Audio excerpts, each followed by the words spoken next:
All right, welcome back, everybody. It's that time of the season. Hey, Devlin, thank you for the follow, Razor.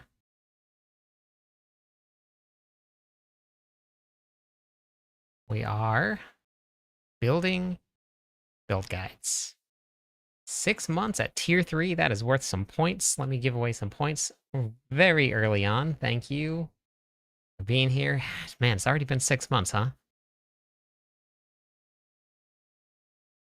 Doesn't even feel like it. We are building build guides for season 15.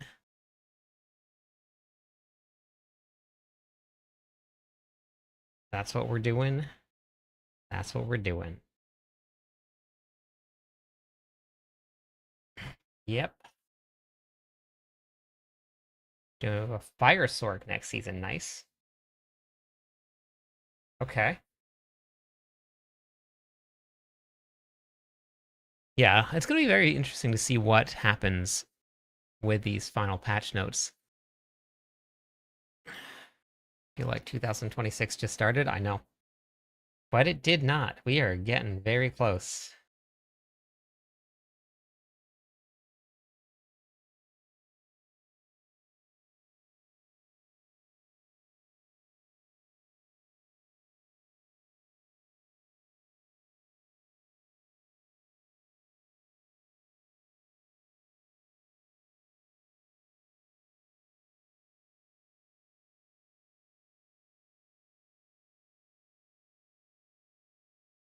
Taking a break. Reach tower 140. Oh, perfect.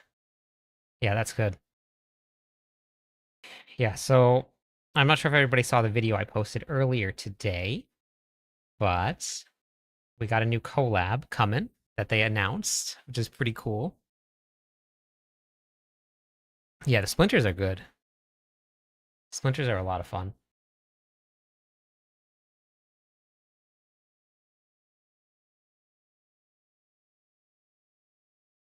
I ended up just probably just doing the wrong content then if you couldn't get any mats. Mats were like probably the easiest thing to get this season. I think the only thing that was holding people back was just what primordial dust, possibly, I think. But there were some really good farming methods. Like literally almost unlimited everything that you could possibly want. Hey, Blondebeard. Yeah, Witcher 3 collab. Volatile dust, that's the one. That's what I was thinking of. Volatile dust. Yeah.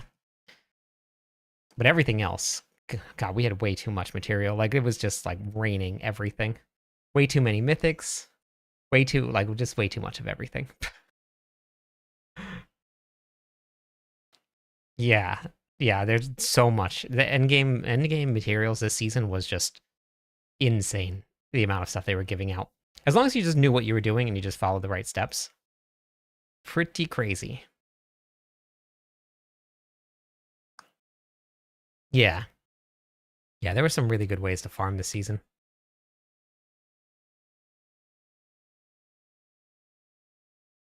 Farming what kind of keys was harder? Like boss keys or Mephisto keys?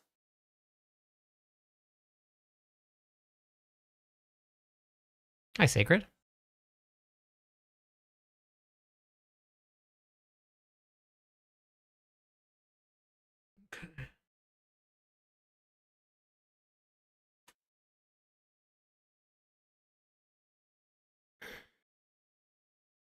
Oh yeah, the Crux. Yeah, I think I have a bunch of them left. Jojo made a couple updates to the site today. We now have the Mobalytics button here, which is pretty cool. So you now have the Mobalytics guide on the website. You can just click on that, and it'll take you right to the guides. So we got that, and I got my latest and uploaded the latest videos. You know what I didn't notice? I didn't notice this, and I really like this. What do you guys think of the styling for this? The little red marks are the soul splinters, the little subtle red lines for the dividers. But this is everything about the season. I just updated this blog post, so this is completely up to date. So that's good. So that's done. I worked on this one. This one still had some old information in it, so I updated this also. Your 3 favorite colors? Nice.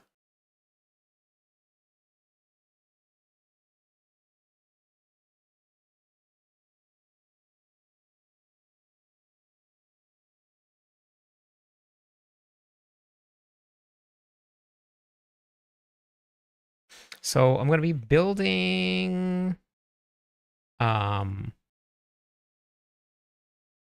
build guides tonight. We're going to be working on all of the stuff that I saved.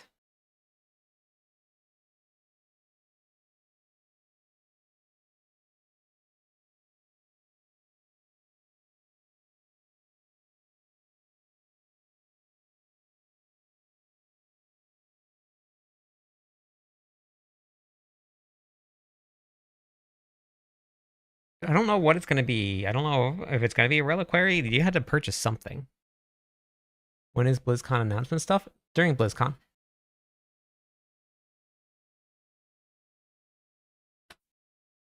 I don't know what day they're going to announce it, but we'll find that out probably a little bit later on.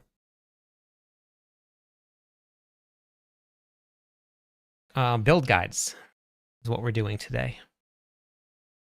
Build guides, and more build guides.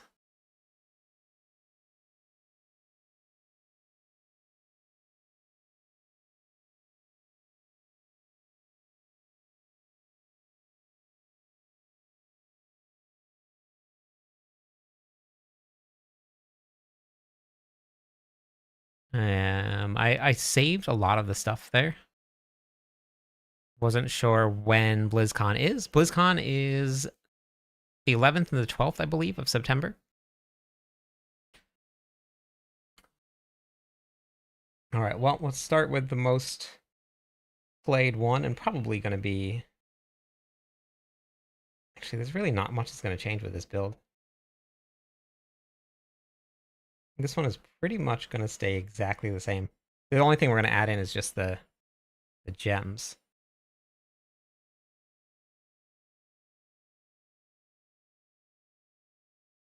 Rowan Barb is going to be insane. As well, we'll find out. We don't know for sure. We don't know anything about like the final builds that are going to hit the season because we don't have all of the notes yet. 155. Let's go. No, Stelig's getting a buff, which is wild to me. Wild.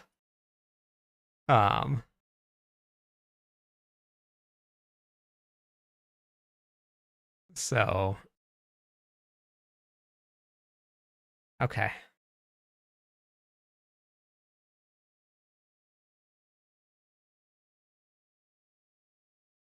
I don't know how. I don't know why, but it is getting a buff.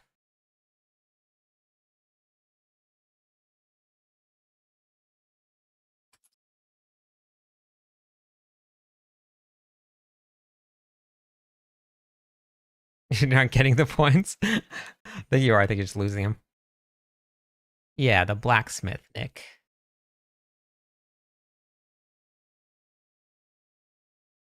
That's the best way to get it. I don't know how we're gonna do it next season though. That's gonna be very interesting. Very interesting next season. I don't think I actually need to update this one. There was nothing that changed. Really? Did you get that one?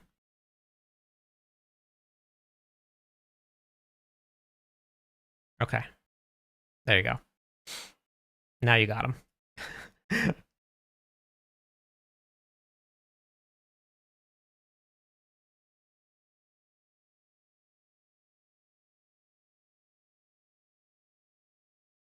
Rock, hello. How's it going? Doing some torch lighting tonight?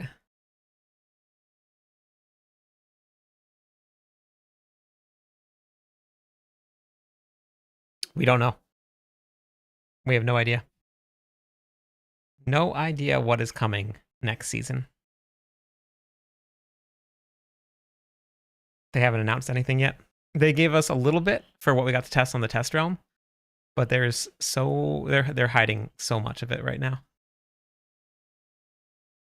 It's all being hidden.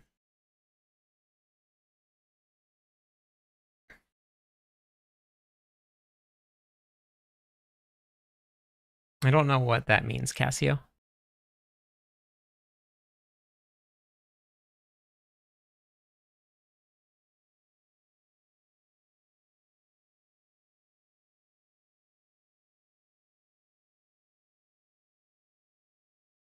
Yeah, I don't know. I'm not too sure what you mean by that.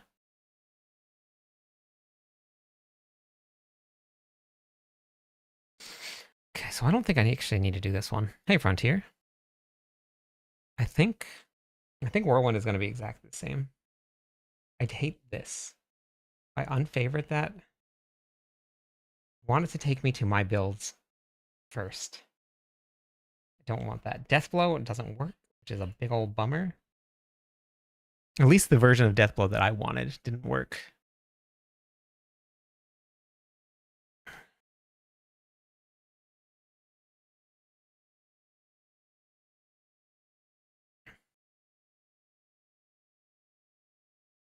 Elemental damage for what?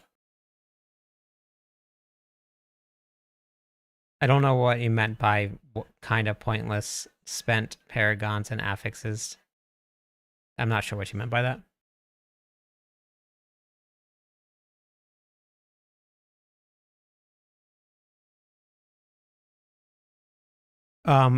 Well, I did a lot of testing on the test realm, and like I have like PTR options, and like waiting for things to get added on for Mobilix. So I'm going to just be filling these out, and then what happens is I just delete this version. So if I'm playing Selig, I'll just delete this version. This will be the PTR version that I played.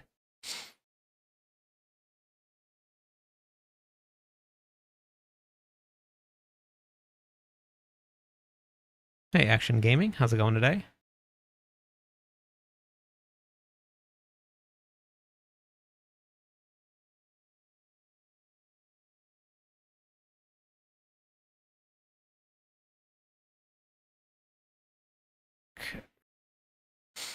Just thinking ahead pretty much with, yeah. So this saves me time when the season goes live that I don't have to spend updating planners when the season.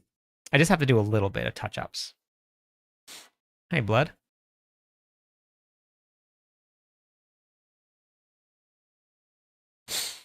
My nose is super itchy today.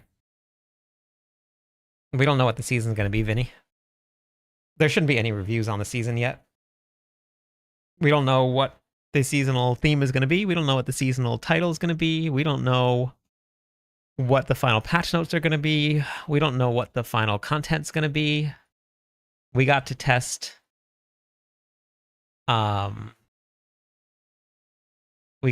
Splinters, and we got to test a basic system, just the system for challenge dungeons.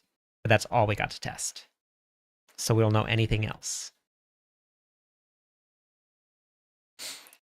PTRs are always though. And they even specifically stated in all of the patch notes that they were barely releasing any content because they want to announce it during BlizzCon. Like it's through multiple sections of the patch notes. I am going to be. I'm not too sure what my schedule is going to be for BlizzCon. I'll be there. They invited me to come and do it.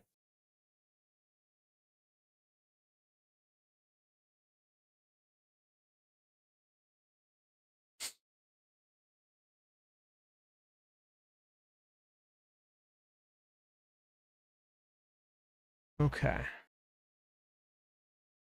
All right. So this one, well, I guess, got to add in stats.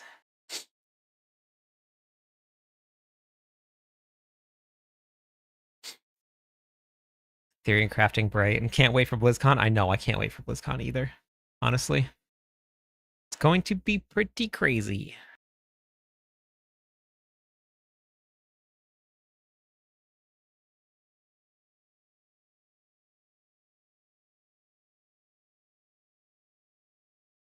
You can send me an email to my work email about it, Action.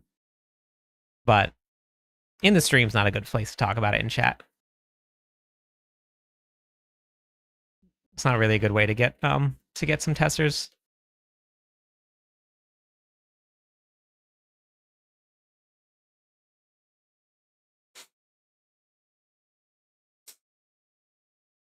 But that can be found on any of my socials. You can go to any one of them will have the email there for you. So if you would like to do that, be happy to discuss whatever it is with you. But yeah, it sounds good.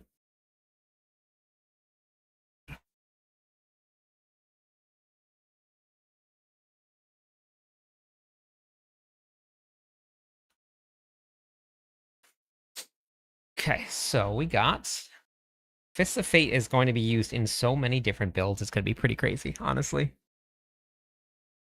Hey, Jesse, we're doing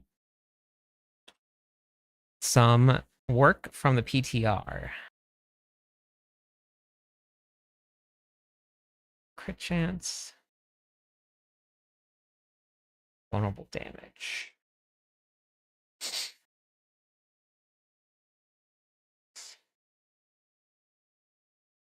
So we're going to be updating some builds and some planners. I don't think they added in the new uniques yet. Oh, they did. Look at that.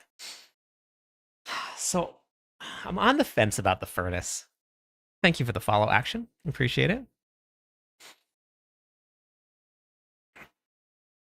I'm on the fence about it. I think I'm going to put it there, but the reason is that it specifically only works on elites.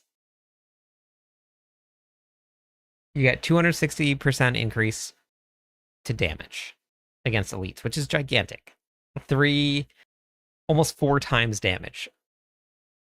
But all of the other monsters, you're getting nothing from it. So like if you're out there farming, you're not getting anything out of it. So I'm on the fence about it. And I don't know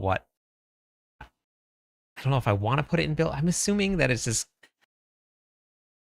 bosses are considered elites. Yeah. So it would affect bosses. So for bossing, really good. But for everything else, you do no damage. It's like removing an aspect, which is pretty big. So yeah. I don't know. I think that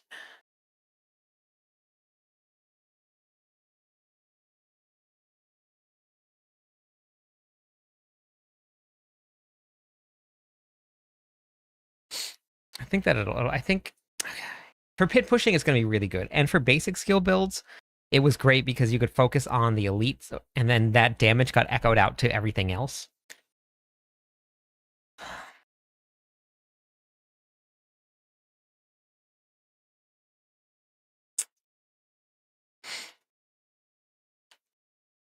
You either do like almost 4 times damage to elites, or you do almost 3 times damage to everything else and elites at the same time. So I think for the Selig build, we're going to go with the furnace for now. Weapon damage is great that's on this one, and then we're going to go with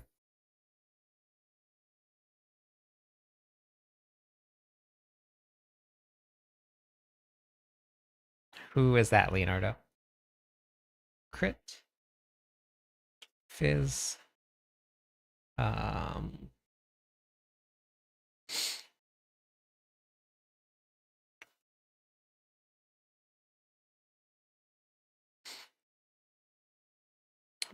Strength. Strength really isn't going to be that nerf to strength. I mean, I guess we can add it on. Yeah, let's go. We'll do it anyway. It almost is worth just getting it. Oh, gotcha. No, I don't know. Strength. Crit. Oh, no. Oh, no, no, no, no, no, no. It's tempering is going to be strike chance. I'm hoping that they make some changes to tempering soon. It'd be really nice if they do.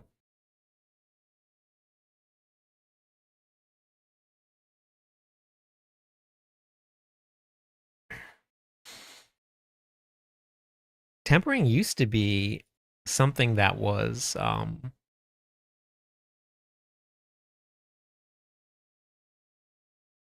really specific, and you had to figure out how to fit it into your build and how to get certain stats. But now you just use the same ones. So I'm hoping that they change that a little bit.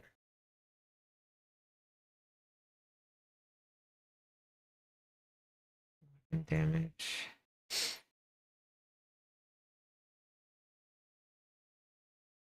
Strength. Strength. Strike damage. This is Dust Devils. Sorry. Double Swing Dust Devils.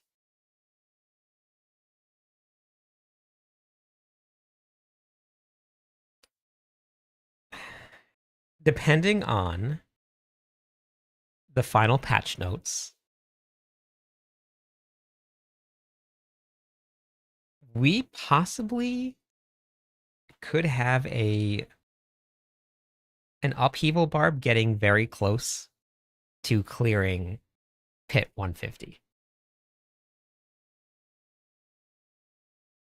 Ring of Red Fury got a pretty significant buff in Season 15. Almost every Barbarian build will be running it if it's not a channeling build like Whirlwind.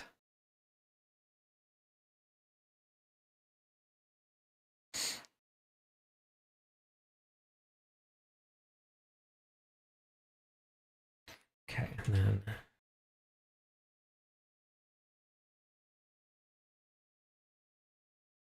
physical.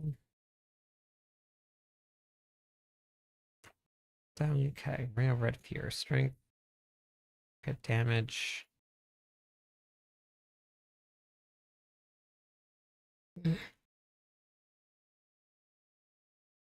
Oh, interesting. This can't change. That's got to change. I have to report that. I wish. I wish. I wish they were bringing back tech. In one of the videos that I did, I just joking around, I told everybody to what's it called? Say tech in the comments as like almost like a petition to bring it back.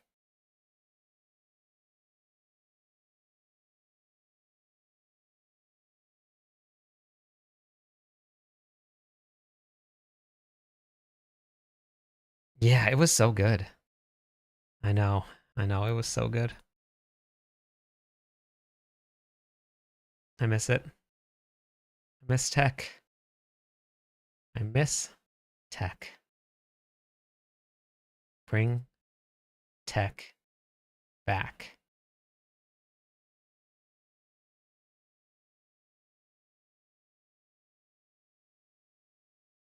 Yeah, I know. When they it was I had a moment.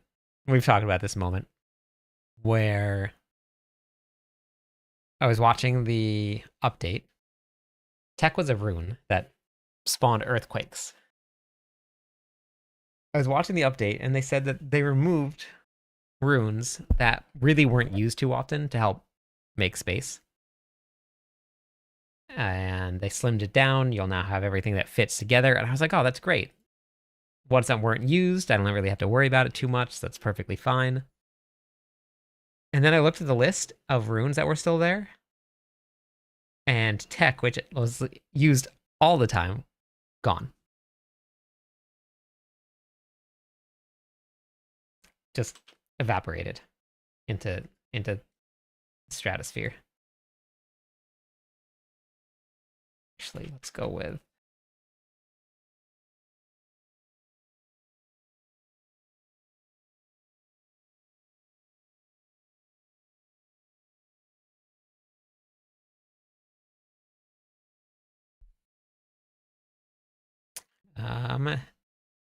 just based on testing, Slam, we don't actually know because we don't have the final patch notes yet, but Barbarian, Rogue, and Warlock are looking to be very strong.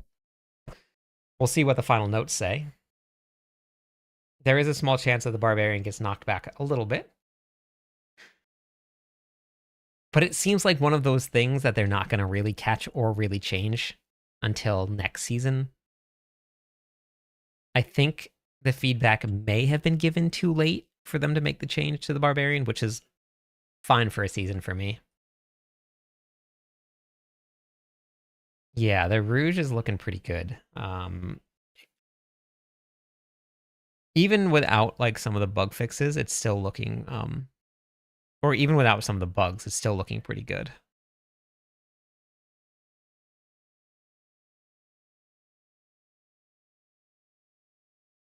I play Barbarian every single season. I am the Barbarian writer for Mobalytics, so I do all of their guides for them. No, I always play the Barbarian. Doesn't really matter what's strong or what's not strong. I don't really care too much. The only thing that matters is I have fun. This one, that's right. That's right. These tempers are wrong. These tempers are wrong. So are the affixes. We're playing, yes, completely forgot about that. We need 0 critical strike chance in season 15 on most Barbarian builds. Not Whirlwind. Whirlwind will still need critical strike chance. But most other Barbarian builds, you need 0 critical strike chance. I did. I always start with a... I didn't start with the Paladin or the Warlock because it was a brand new class. Hey, Jimmy. And the Barbarian was also a brand new class. Hey, Young. So but normally I start with new classes for about a week and then I go back to the Barbarian and I finish up the guides and stuff. So we get to change our tempers now. That's why this was set to attack speed. Super fun. I forgot about that. So that means that we can do... It's going to be worth it taking multipliers over strength. So the way that this works is the Ring of Red Fury guarantees you a critical strike chance if you spend Fury.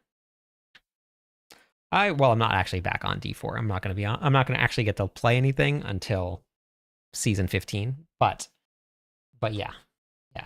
I'm happy not to be playing hardcore. It's what I'm happy to be doing.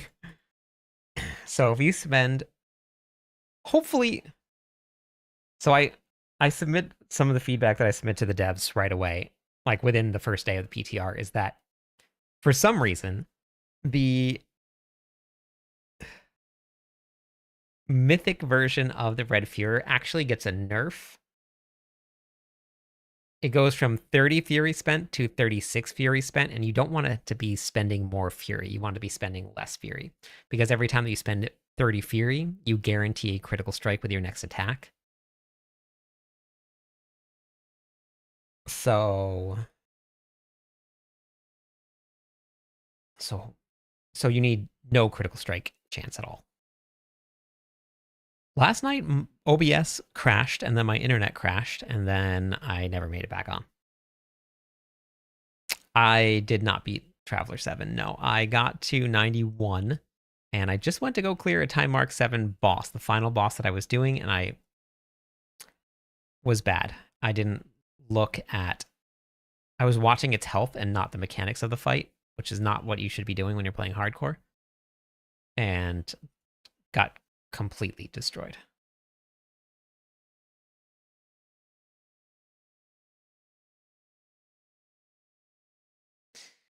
So I died. Yep. Just dead. So sad.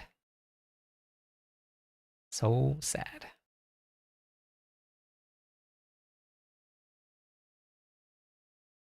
Yeah. My character didn't die, fortunately. My character was still alive.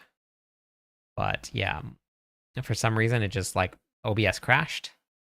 And then my internet decided to say no. I was like, no, I don't really think that we're going to play tonight. I think that you can just take a break.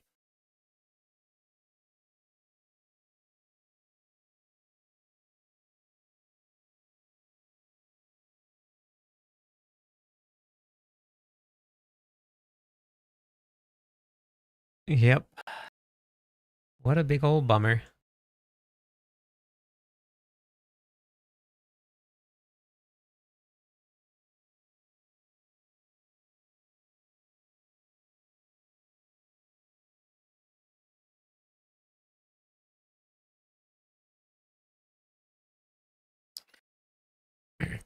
So character was still alive, which is very, very fortunate that it's still there. So I will try and actually, you know what? I do need to collect my daily login. Let me just do that real fast. Thank you, everybody, for reminding me. This is what I can count on you guys for. So, just Leonardo, you may have missed it. You may have missed it, but just a couple minutes ago, I said, depending on what comes out of these next patch notes, we may have an upheaval build that could potentially clear pit 150. We just gotta wait for the patch notes to come through. Hey, Bum. It is a potential. It is there.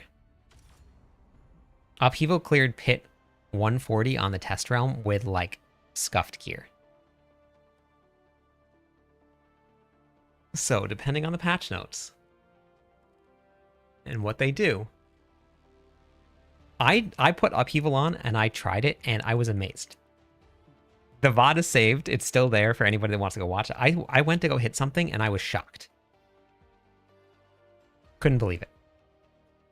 The only problem with Upheaval is that you have to stop and cast. So I played Upheaval and I played Double Swing and I played Lunging Strike, and all three of them were way, way stronger than they should have been. All three of them. And that is because Warlock is going to be fixed, yeah. Don't expect the Warlock will be strong. This is going to be the season of the Warlock, I'm sure. Warlock will be strong, but it will not be public test realm strong. That will get changed. But what we're waiting to find out is if they fix Ramalotni. No. They fix the Warlock stopping the cast. So maybe, I mean, that was some of the feedback that was given, that Upheaval, you still have to stop and cast. So hopefully, we had a conversation about that. At the developers, not really with the developers. Hey, Sammy.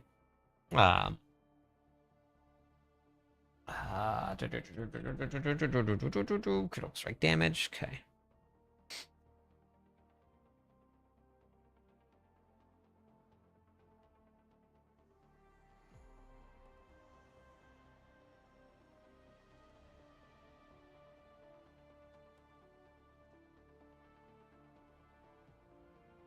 I wonder if they will or ever remove this. I'm gonna have to ask.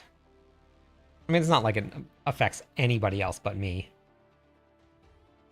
Okay. Oh man, look at me actually doing this. How's Xenoverse going? Did I do my... Oh, I did my Paragon board too? Flawless Technique. Weapon Master. Ambidextrous. Maybe... We probably don't need Ambidextrous anymore, but...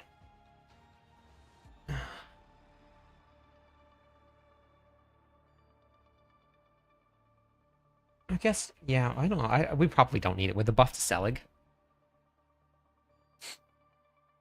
Selig got an insane buff. I don't know what or why. That was the last thing that I expected to see on the test realm. I'm wondering if they're gonna pull it back a little bit. Uh, but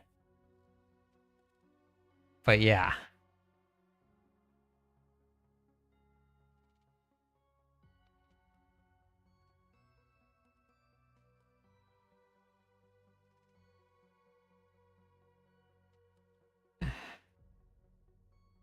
Instead of giving you 100% increase to your resources, they were like, nah, I don't think that's enough. Why not just double it? Here is 200% increase to all of your resources.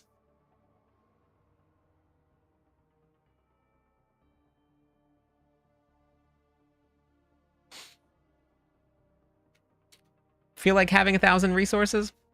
Sure, go for it.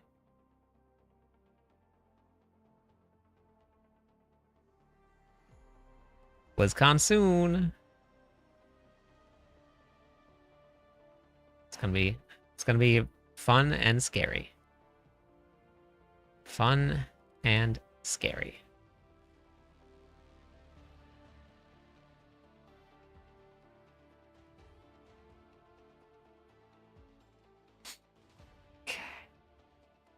Well, the problem with 1600 Fury, you now drain 10% of your maximum Fury with the current state of Ramalotni. I don't know if that's going to stay the same, if they change it or not, but you would be draining 160 Fury per second, which would be very unmanageable. 100 Fury per second is not bad.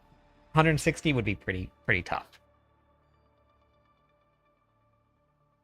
Getting to 1,000 Fury is going to be very easy, which means that it frees up other spots so that you don't have to run as much max Fury everywhere else. Scary because I don't know what it's going to be like and on the content creation side, Jimmy.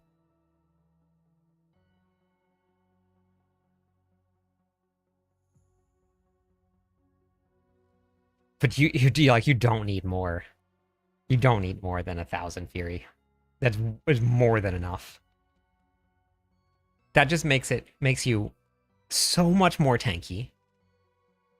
I mean, you're going to be spending more Fury, which is your life, so... But yeah, I don't know. We'll see. We'll see how it goes. Shoot, what did I have in here? Ambidextrous, right? Yeah. Which is strength. This board, that's fine.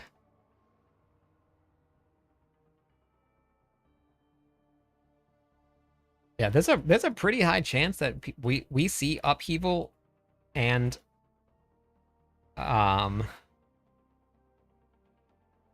what's it called? Double swing builds. There's a very high chance that we see upheaval and double swing builds, which is pretty crazy. That would be very fun.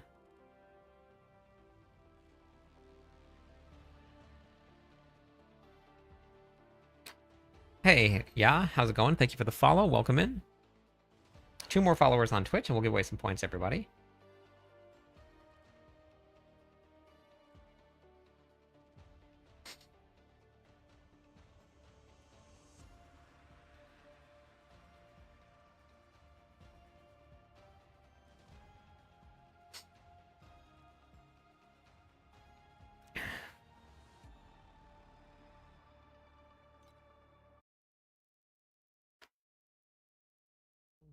think Frenzy build make a comeback? No.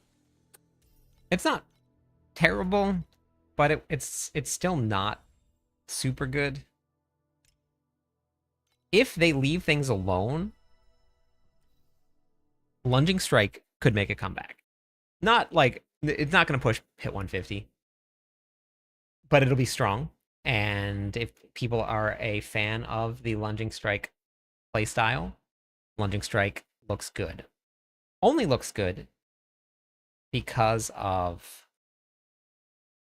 Dust Devils. So Frenzy, I made it through hit 125 on Frenzy. I mean, it's not terrible.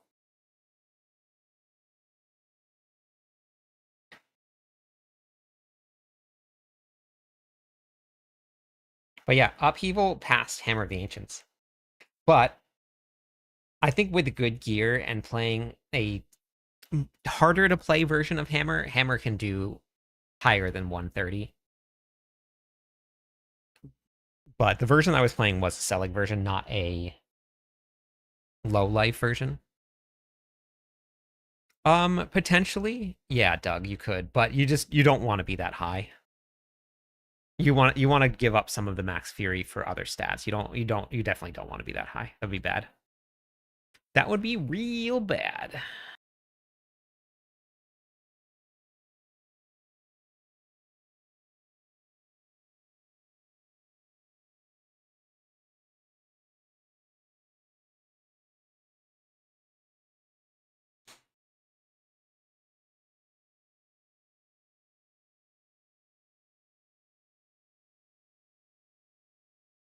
Got so hyped about the collab. Yeah.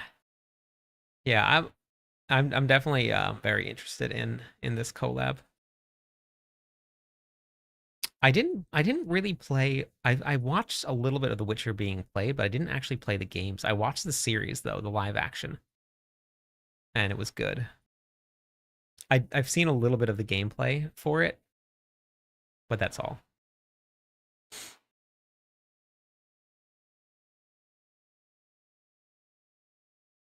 I did not see it, no. I did hear that it is being released in December though, but I didn't see the release of it.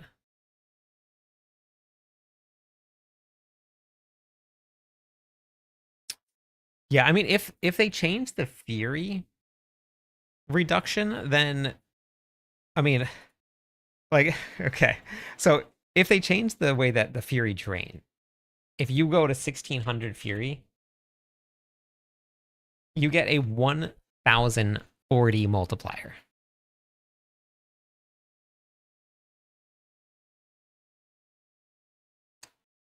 Okay. So like there is a reason to have that much, but you also have the drain coming so that you really can't hold out with it. So I think that seeing the buff to Selig, I think that was the reason that they gave the nerf to Ramaladni. But it hurts things in other ways making that change. I think just based on what I saw, the thought process seems to be Selig gives you more fury, which means that you can substitute in other affixes in other places to make up for damage that you would have had for maximum fury. And in place of those, they're giving you a penalty so that you can't go too high with it. Instead of just like capping fury, they say, okay, you can go as high as you want, but you probably can't use it. So here's a way to get some other damage in other sources with Ramaladni. I don't know. It's very interesting. It's an interesting change that they made. So I can see a little bit about why they did it.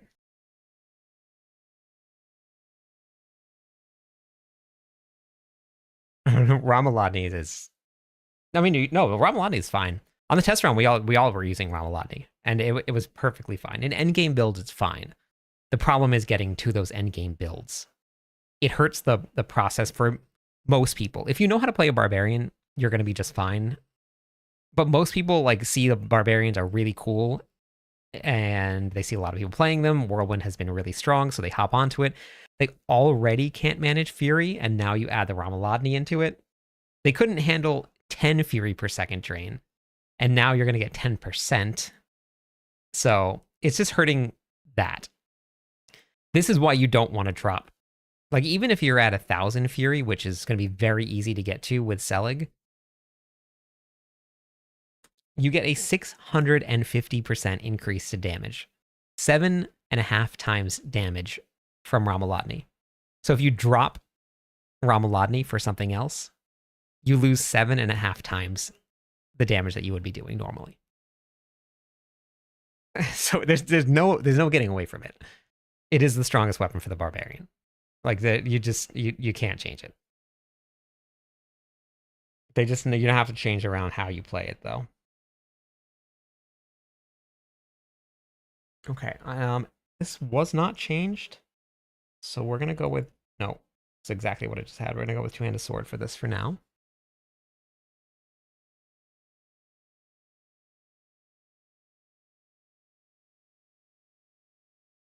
Well, you're only gonna go like I hopped onto my barbarian, the eternal one on the test realm, went into a pit, was perfectly fine. I didn't change anything. I used all the current gear that I had from season 15, and it was perfectly fine.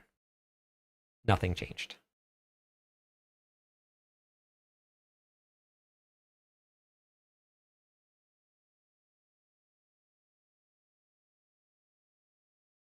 Nice, Jace. It's very fun. Okay, I think this sounds good. I just need to wait for them to add. I don't think we have splinters yet. So once they add in splinters, oh no, they do. Okay, never mind. Here we go. Here we go. So we had attack speed, and we wanted primary resources in cost increased. We did want that. That was important.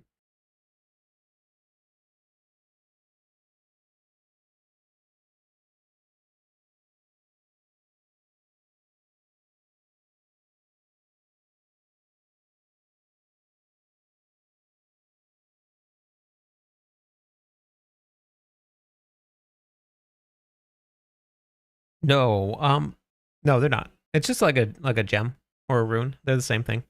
I actually don't know how you get them. I don't know if they announced how you get them yet.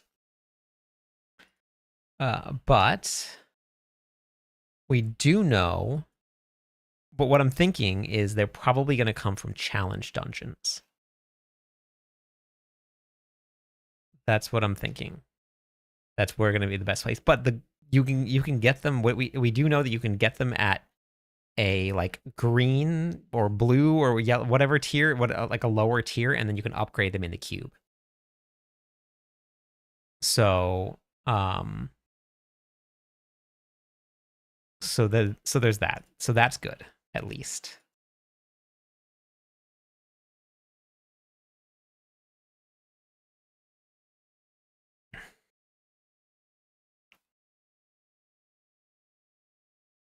Clip sheesh. Let's go. I don't know if they're going to be tradable. I don't believe so, but hey Max, thank you for the follow. Welcome in. Okay, so then we're also going to be running Hellfire. This is where no, thank you. This is where the Ring of Red Fury plays a massive part in this. Hellfire reduces your critical strike chance by 100%. You lose 100% critical strike chance. Nice, Red.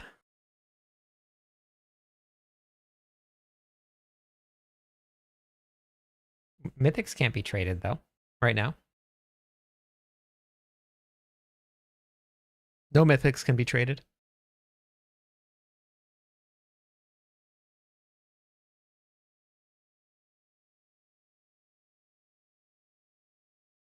Okay. Then the final splinter we were using was this one. Damage reduction, but we lose movement speed, but we were still super fast for some reason. I don't really know if something was overriding that movement speed reduction. We were super fast. Not played this season. Gonna make a barb and try it out. Very nice. I'd go Whirlwind to start. Nice and easy. Very strong. Okay, we weren't using Yell Cry. Forgot to do the runes. What runes were we running? Cur. Oh, perfect. Yeah, the Whirlwind leveling guides is still really, really strong. Are we running Chrome?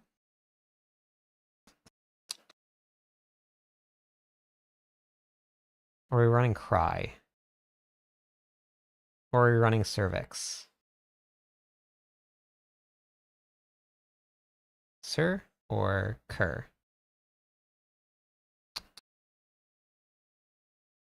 Let's go with Cry for now. Maybe we do Igni Cry. And then Chrome. Cool chick, hello? Okay, yeah, let's do Ohm. Chrome. We don't. Uh-oh, uh-oh, uh-oh. Let me go give this feedback to Mobalytics right now. There's a couple things, a couple of the uniques can't be adjusted.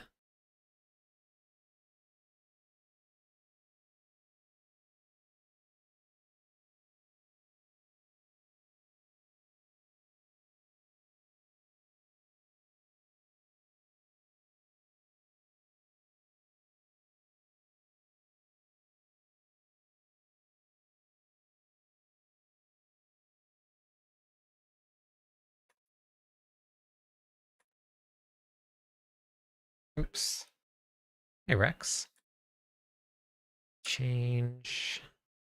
Lost the ability to change the fixed affixes. Okay. So we'll give that to them.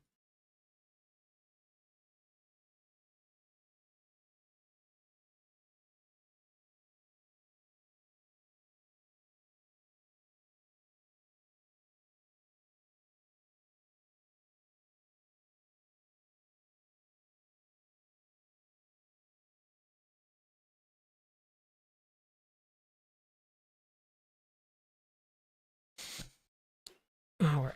So that's going to have to change because that won't be, because we got strength, and we got max life. So max resources, we probably don't even need max resources here. So strength, we'll do fury per second, and we'll probably go. We'll probably go with armor and maybe increased all resistances. Because there is a I don't know if you guys were in the stream the other night when Avarlin was here hanging out with us, but I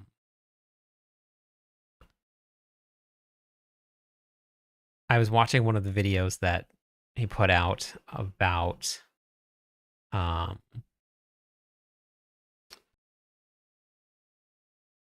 what was it?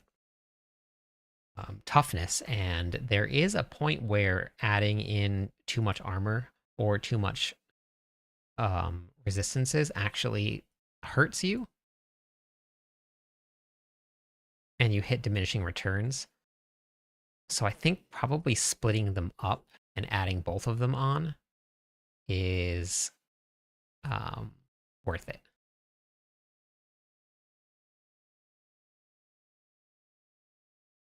So I think I'll probably mix them up a little bit in the guides. Just to get, because in the very beginning, in the early stages of the leveling, like in the early stages of gearing, there's a really big exponential curve where adding armor or resistance to all elements makes a big difference, and then it flattens out pretty quickly. So if we take advantage of those early curves, think that should help quite a bit.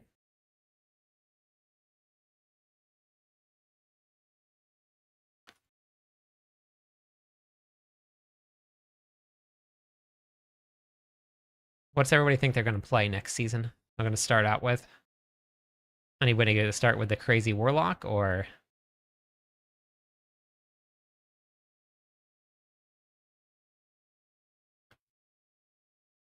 How does too much armor hurt you in the end game?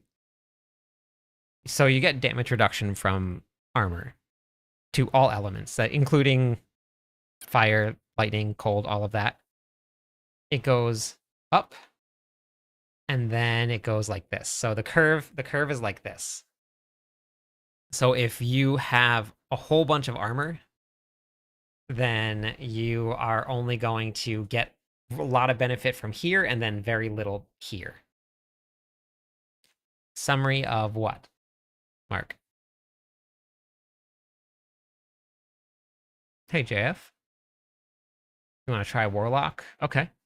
That should be fun.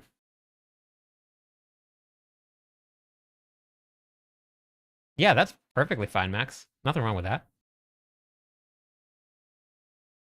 Oh, I'm just building builds for next season. I did all of the testing and all of it's available for you if you just type in exclamation point sheets. These are all of the builds that I played on the test realm. So this is all of them, and then I'm updating the planners for them all. Pulverize is fun. Gonna play Warlock again. If you're gonna start Warlock, okay. Yeah, I think the changes are gonna be pretty fun. Okay, let's just leave that for now. We'll update that when we can. This one. Yeah, see? Okay. I can't really fully update these, but this is fine for now. Big changes to the Warlock next season. Huge changes. Probably going to be the top class next season. Completely reinvented how it works. Removed so many of the stop cast movements. So tons and tons of them now you can cast while moving that you couldn't before. So big change there. Warlock is going to be pretty crazy. Pretty crazy. Pretty it's definitely going to be one of the favorites for the season.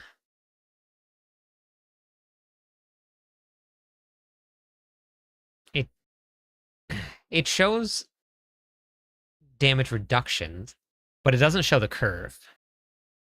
So it doesn't show the curve. That's just done by people putting it into spreadsheets and then graphing things.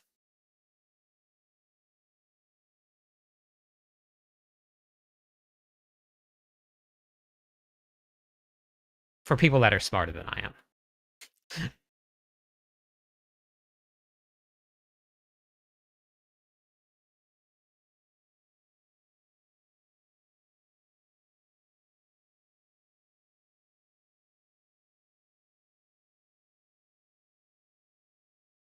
Yeah, next season's gonna be fun. We don't even know what's happening, and it's still gonna be fun. We don't even know what's happening yet.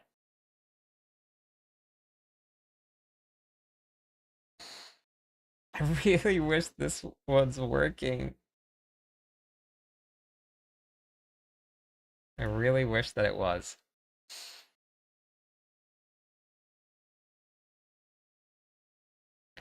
I'll start with a barb, then go warlock. I want to see how good it really is.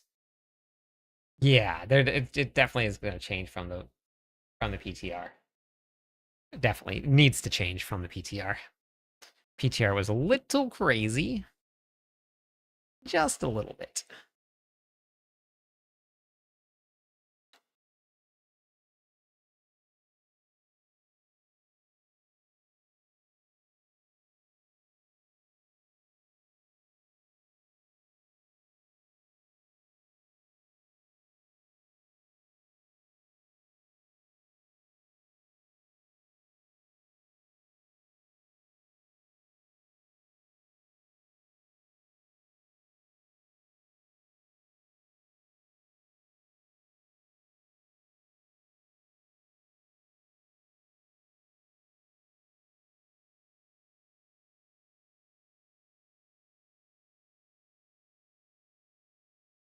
Little bagels underneath me snoring away. Okay. So this is going to be... I'm going to do 2 versions of Hammer. We're going to do Selig, and we're also going to do the High Life build. That one is the one that's hitting for quadrillions of damage on the test realm. But it's not easy to play. So I'll put it in the planner. But I think people are going to try it and die. so we'll see how it goes, but um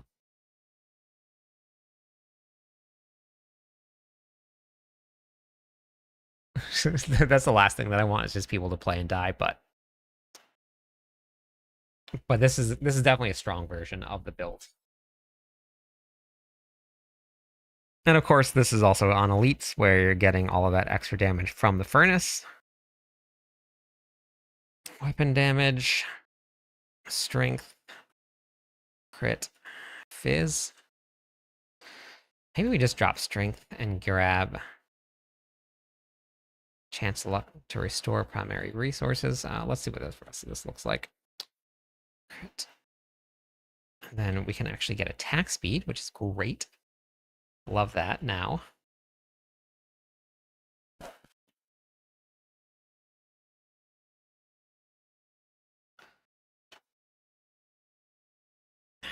No matter how many disclaimers I put into planners, people don't like to read.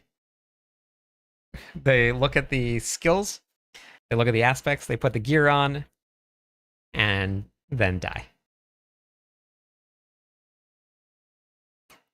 Which is fine.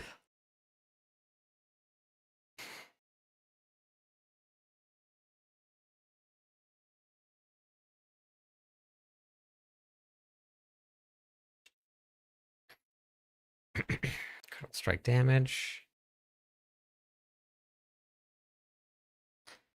I don't know how to factor in attack speed into my damage calculator. Don't know how to do that. After you hit max, there's no point in trying to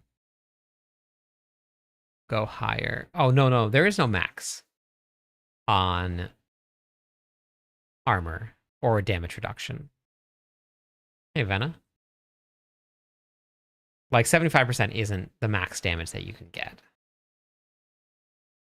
It'll never hit 100%, but it also doesn't have a cap. The cap is how much you can add on to your gear. That's the only cap that they put in the game for like armor damage reduction.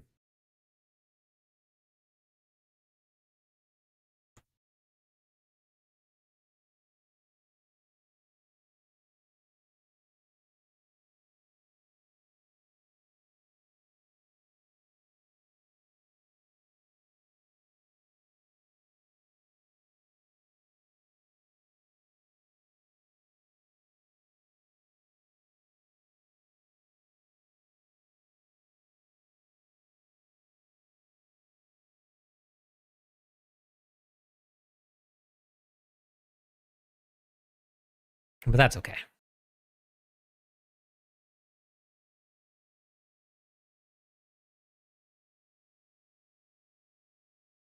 Yeah, the what you gain out of it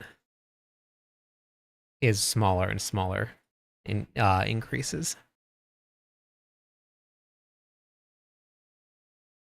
It just has diminishing returns.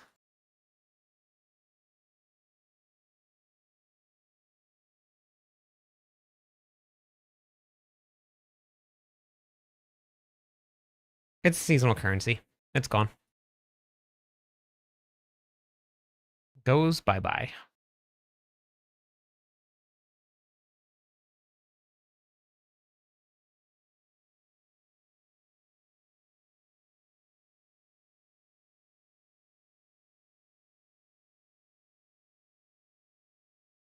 Trying to put the build using a guide, it was freeze. I'm not freezing any enemies. I don't know what's going on.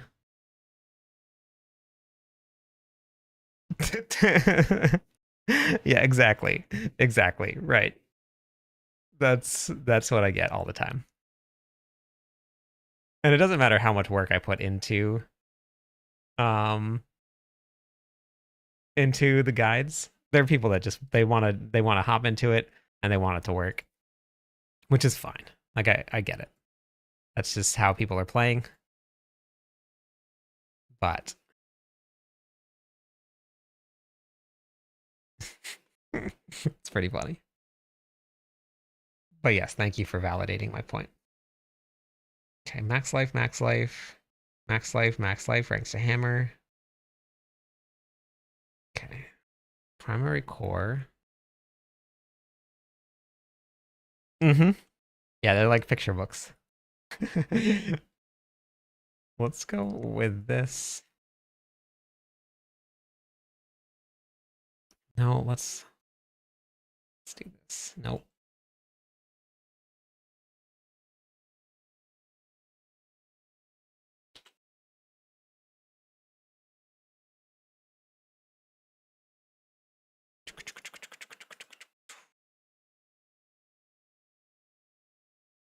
The pants. We're gonna put on Fury Regeneration. Armor. Resistance to all elements. Armor. Let's go with Fury Regeneration. Let's go with Max Life. Nope, let's go with Fury Regeneration. Sockets are gonna be rubies.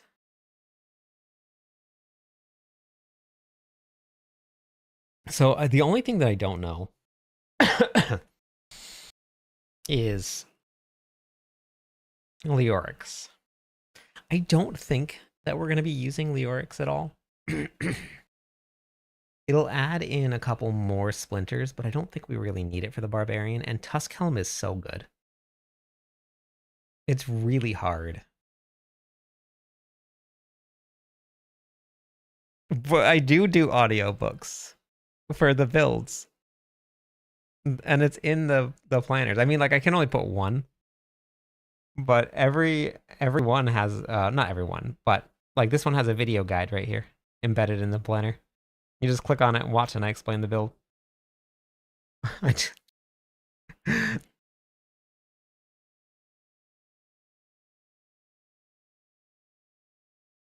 I read it to you while you fall asleep.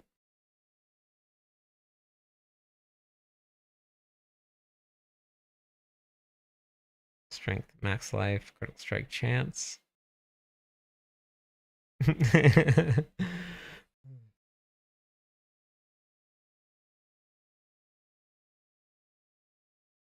I think we're going to have to get rid of chance to restore primary resources, or get rid of this for chance to restore primary resources here.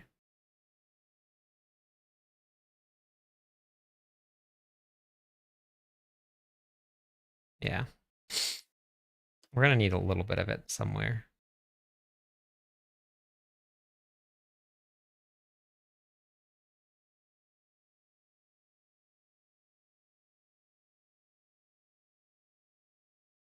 Oh, I didn't do the the charms. I didn't do the charms for the double swing build. I got to do that.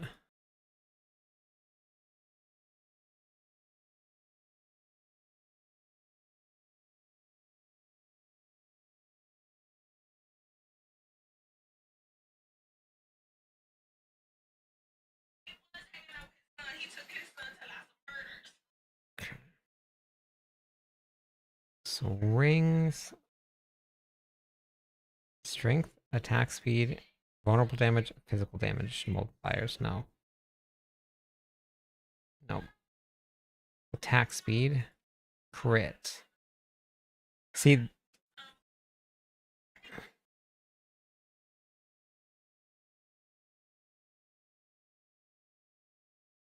yeah. Your primary resources reduced.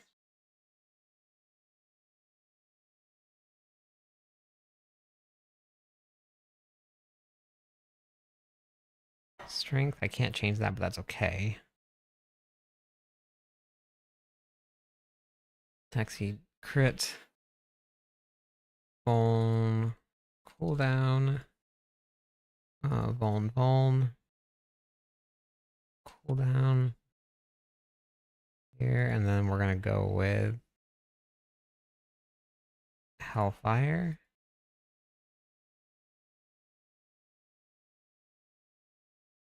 Let's go with cooldown reduction here. And then this one is gonna be Anguish? Yeah, Anguish. We're on Lockrins. This is big. Lockrins is some big damage, right? This season. The mythic version of it is almost 3 times damage. Could get Morgan Freeman to do your voiceover.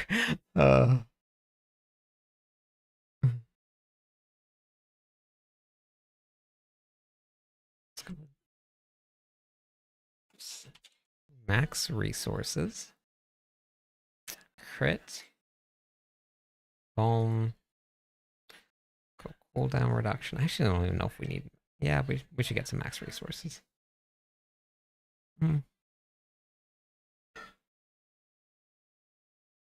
We're gonna need it. Get some more out of Ramaladi. Cooldown.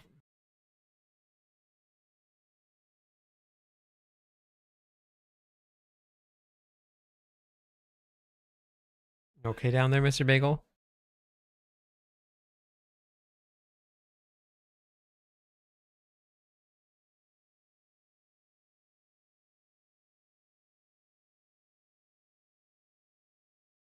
Okay. F R 3. Sheesh.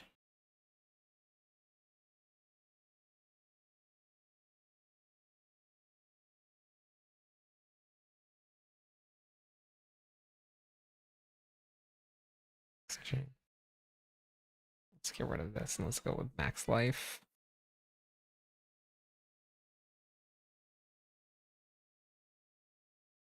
Movement speed.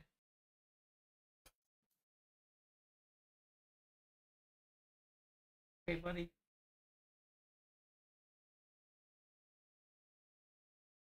Uncomfy. Yeah, I get it. Life's hard. Life's hard. Okay, so those are all good.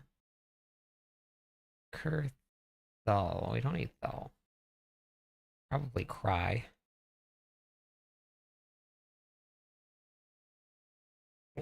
Pawing at your blanket, your bed isn't going to change anything, buddy.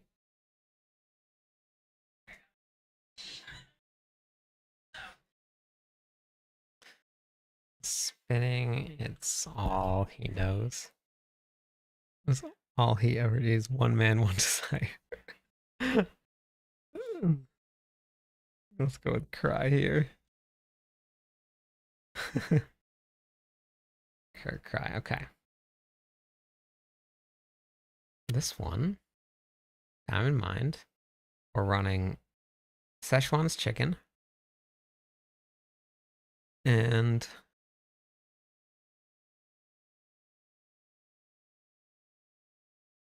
Crucible. Yeah. Szechuan's chicken and Crucible. And we're gonna go.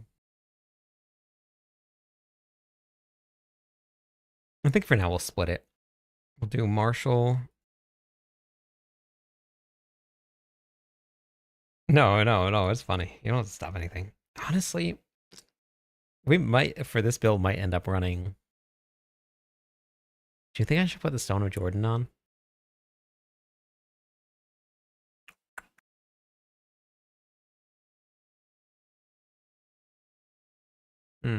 Maybe. No, I haven't gotten any cards recently. I think the next set that's going to come in is going to be here at the end of September. They're doing an anniversary launch, and I got a couple packs. I got two, and they're the ETBs. One of them I got to open, and the other one I'm going to leave sealed. I've been really, really bad about leaving things sealed, so I'm going to do it for this one.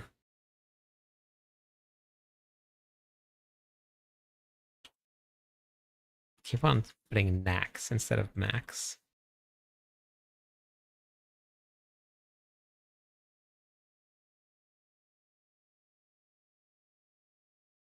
Okay.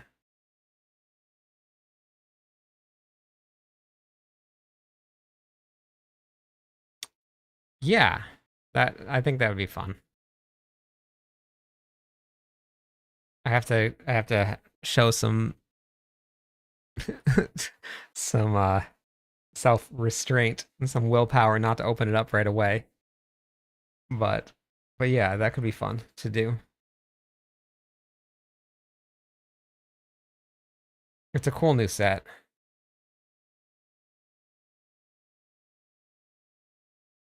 Fire, Challenger, Marshall. Wonder if we're gonna need Marshall. Because if I use Marshall,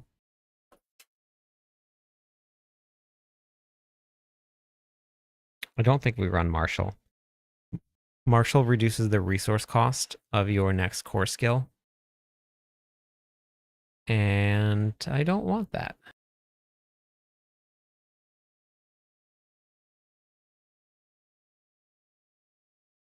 Because you want to be able to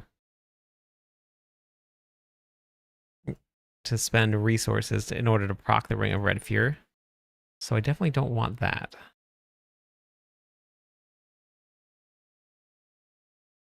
So I think I'm gonna have to I think we're gonna have to run a different glyph here. I just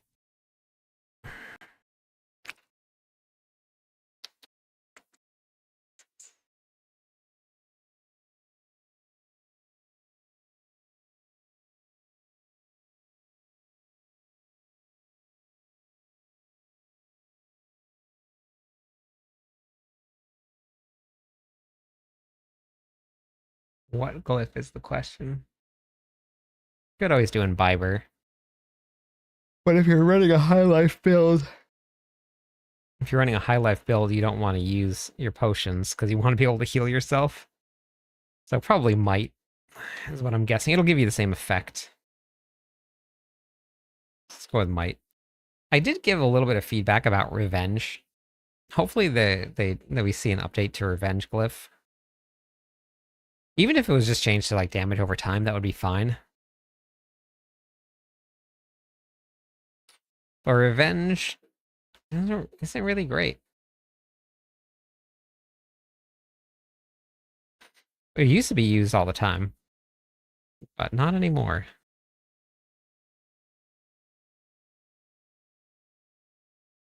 I've revised this Fury management section so many times because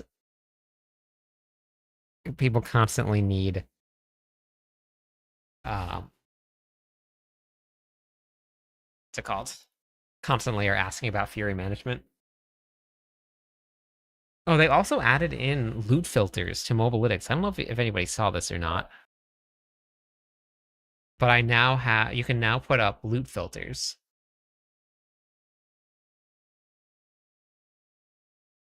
And I put up the Barbarian Endgame one. And you can just copy it and paste it, and it's got a description of how it works. So you can search for loot filters right on Mobalytics. Yeah, so the way that we were activating Ring of Red Fury on the test realm was by spamming Rallying Cry. That was how I was able to activate it constantly. Because the problem is with its design, you start off by spending Fury, and then you crit. So it would be every other hit would be a crit, which means that basically you'd be doing half damage, which is not good. We don't want to be doing half damage.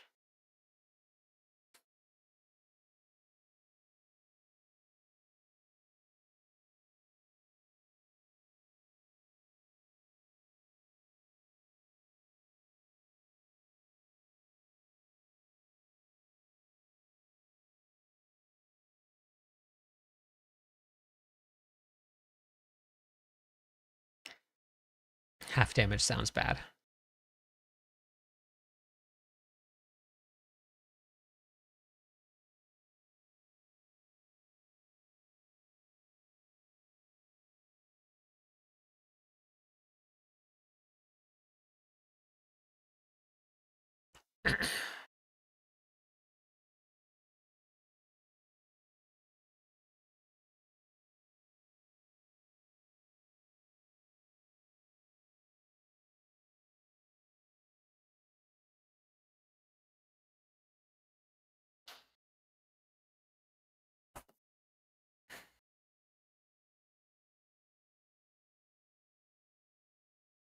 This new setup just trips me out.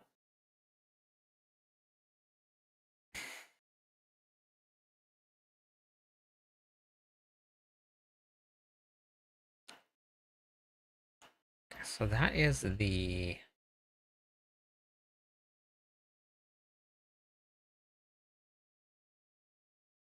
setup for this one. Do I have all of the max life nodes in the Paragon board? Max life, max life, max life, max life, max life, max life, max life. Okay, yep. So that's good. I'll update Selig once this. I can probably just do it now. Nobody's gonna be playing Hammer of the Ancients this season, so I can probably just update it right now. That's good.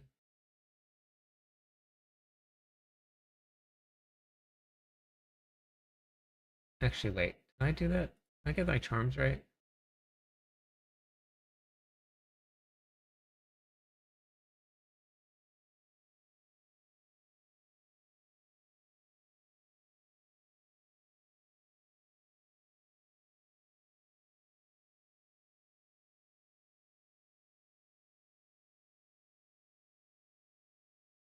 Yeah, I did. Okay.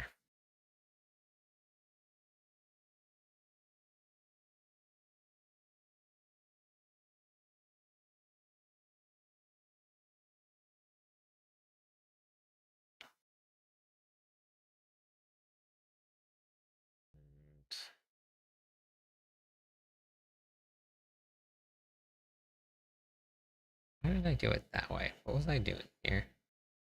Oh, that's right. I need another chess piece. Man, I think I'm going to do it the same way. I think that's how I did it on the test realm.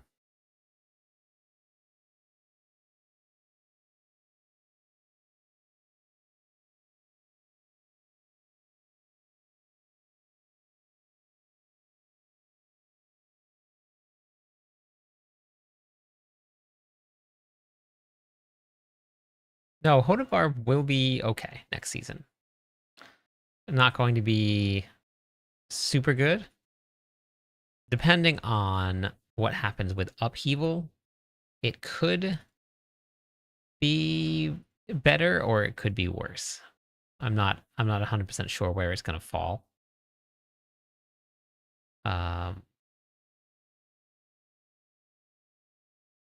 Because it did hit for quadrillions of damage on the test realm. So it's not like it was not hitting hard. But you have to play a very difficult build setup to play and have it hit for quadrillions. One that like I wouldn't be good to play. And probably would require a mouse and keyboard to actually play it well.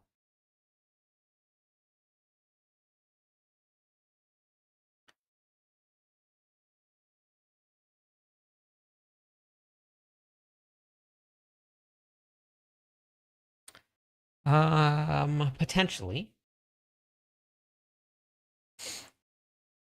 What's happening with Whirlwind and why Upheaval, Double Swing, and Lunging Strike are so good is that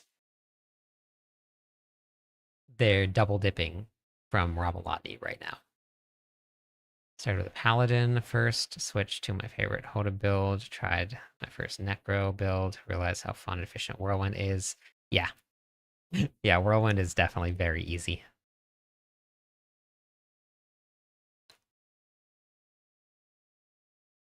I used to play almost exclusively on mouse and keyboard, but it's so much easier on my wrist. Okay, so this one, Ring of Red Fear, and I get a mythic.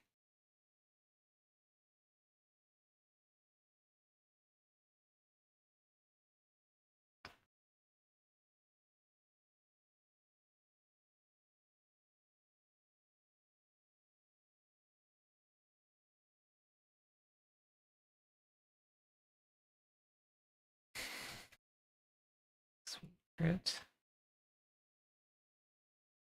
Did I make did I make that a mythic? Yeah, I did. Okay. Tempering is gonna be Rule Down. And Whirlwind is just so easy to farm with. So smooth.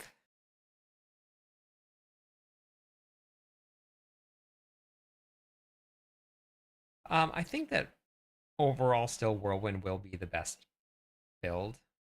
It's just gonna be easy for farming. It's gonna be easy to gear still. But for pushing, then it would probably end up being possibly Flame Charge still. That one looked like it was basically unchanged.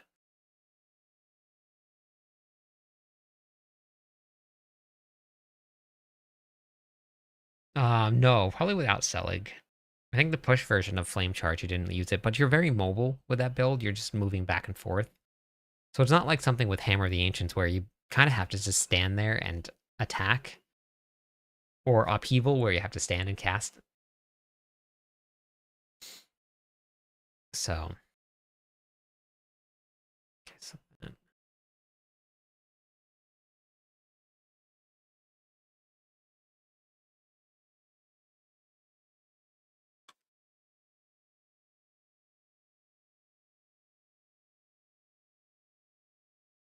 this one.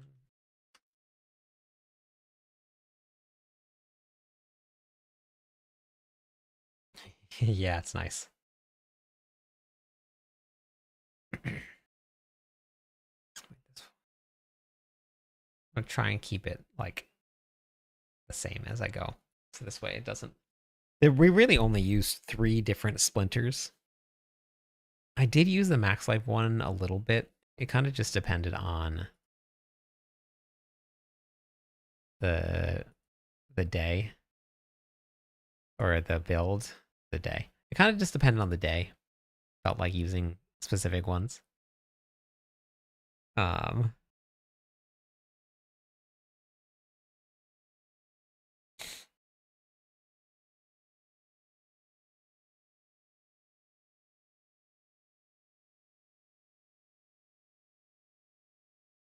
you can set it to auto cast your settings. Wait for Whirlwind. You mean like the trigger button or not trigger, uh, channeling spells?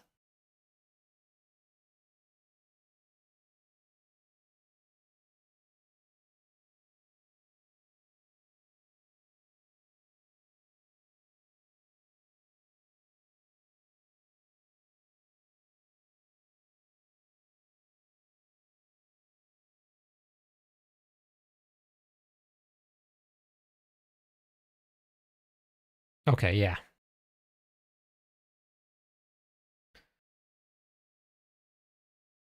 Yeah, it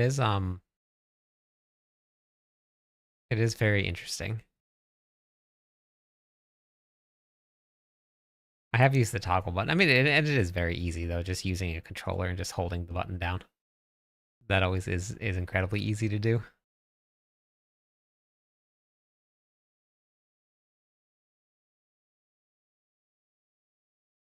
Send help, just finished leg day and went too hard. Have fun sitting down.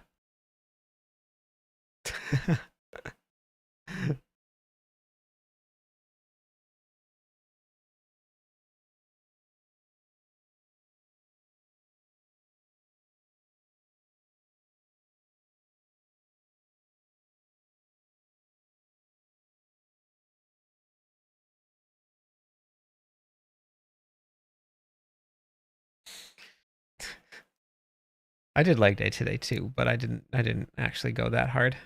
I'm still able to stand.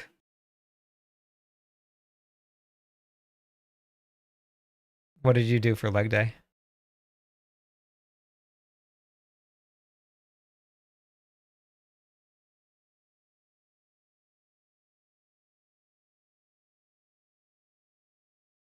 Can definitely tell I've done a workout. I mean, that's good.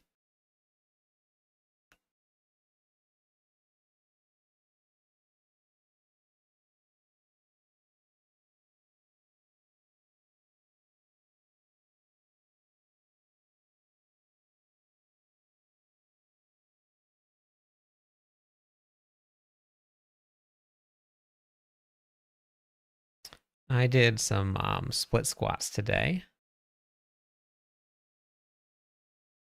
of the Bulgarian kind. They weren't too bad.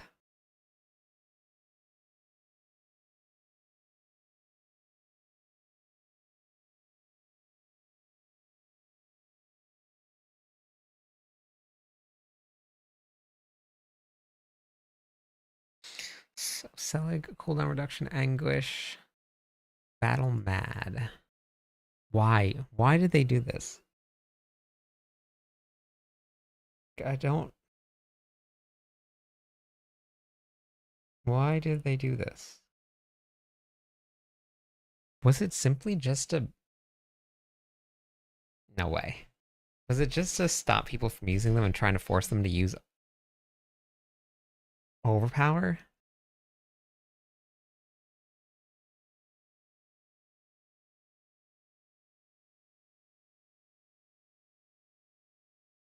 But I don't like putting anger management here because then everybody's always asking.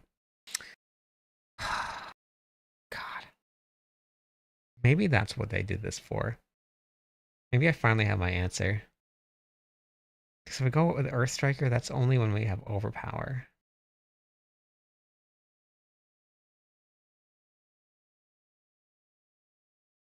Squats, leg press, leg extensions, leg curls, Romanian deadlifts, then lunges to finish off. That's a lot. What was the rep scheme you did? Do you shout Bulgarian words when you work out? No. No. All of my workouts are streamed.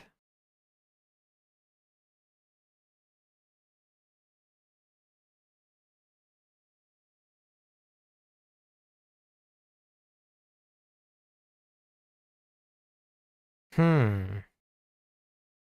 Interesting. I wonder if that's why they did that. Okay, so I was getting overpower with this build anyway because this is a hammer build, so that's perfectly fine. So we can go Earth Striker on the amulet. Okay. Yep, we're good. 3 sets. Failure, which was around 12 reps. That's a lot. You want to failure every single set or on your final set for each? This is why they did it. I think this is it. I think I finally figured it out. This has been bottling my mind since they announced it. And I think I just figured it out. Very interesting. Yeah. Yeah, you know when things are like mind bottling?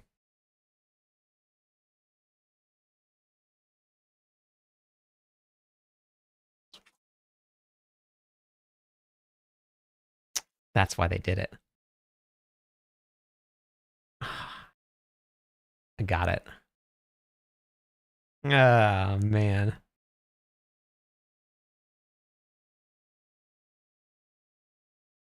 Um,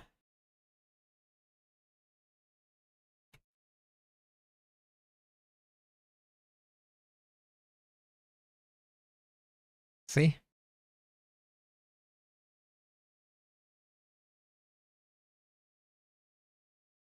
Mind bottling.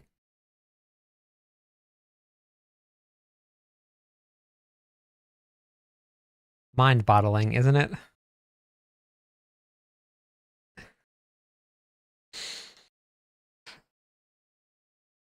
So, in the patch notes, the Blades of Glory is a great movie. In the patch notes, they seemingly, for absolutely zero reason whatsoever, took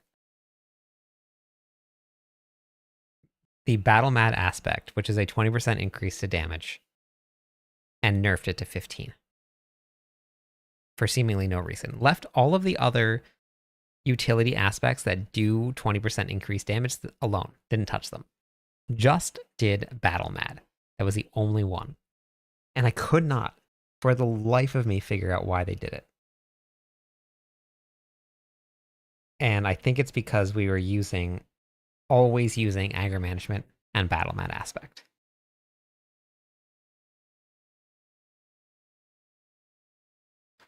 I don't know. It wasn't fixed on the TTR. And if you put this on your transfiguration on your amulet now, you get almost exactly the same DPS as aggro management. So I'm assuming that's the reason that they did it.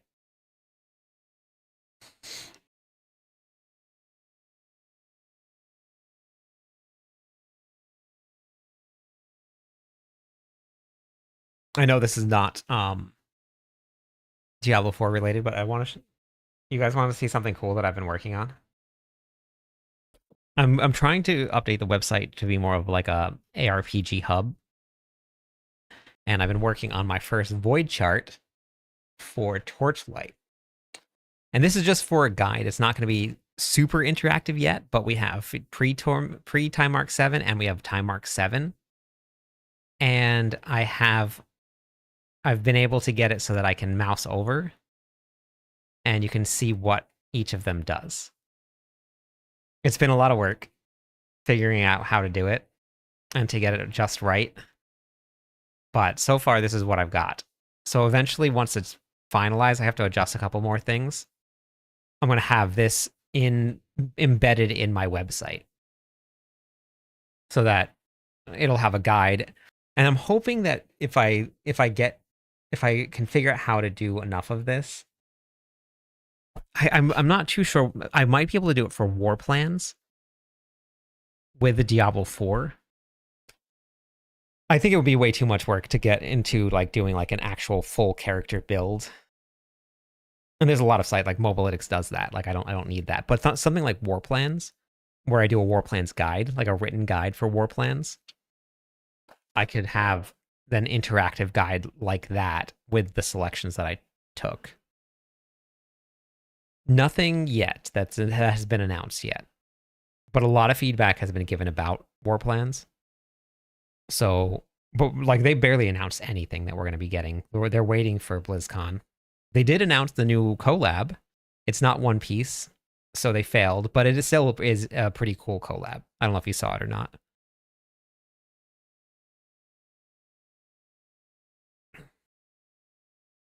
Got to get your coins ready to start tossing them. They're going to do a collab with The Witcher, which I think is actually pretty cool.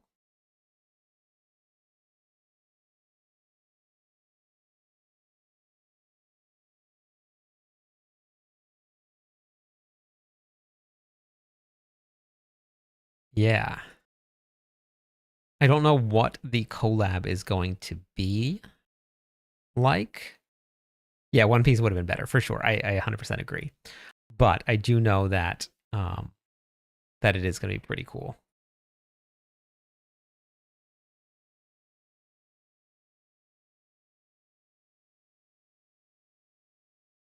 I know Chopper for the druid would be so cool. They would have to do Chopper's like beast form though, like his ultimate beast form.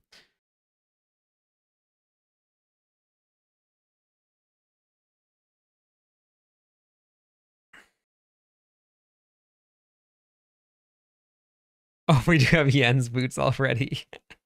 That's funny. I read that and I said, "Oh yeah, yeah, we do," in my head, and then it clicked.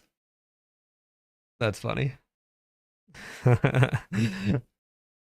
Okay, wait, hold on. We got this one. Then we're gonna go with critical strike chance, which is Hellfire. And then we got to get damage reduction, which is pain. Pain.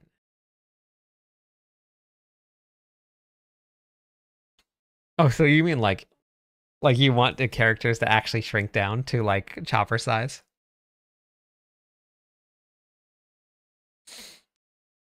I guess like wait, was it Hollow Point? Rumble Point was the fastier. That would be like the werewolf build. Right. I think it was Rumble Point.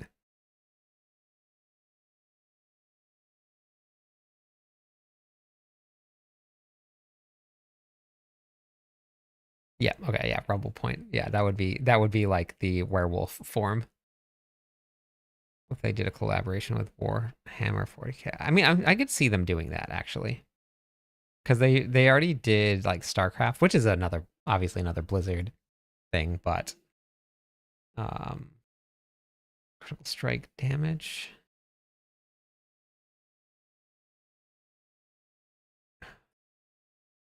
I like the changes that they made to Red Fear. I just don't like the mythic change to Red Fear. Hopefully, and they need to buff the damage a little bit that it gets.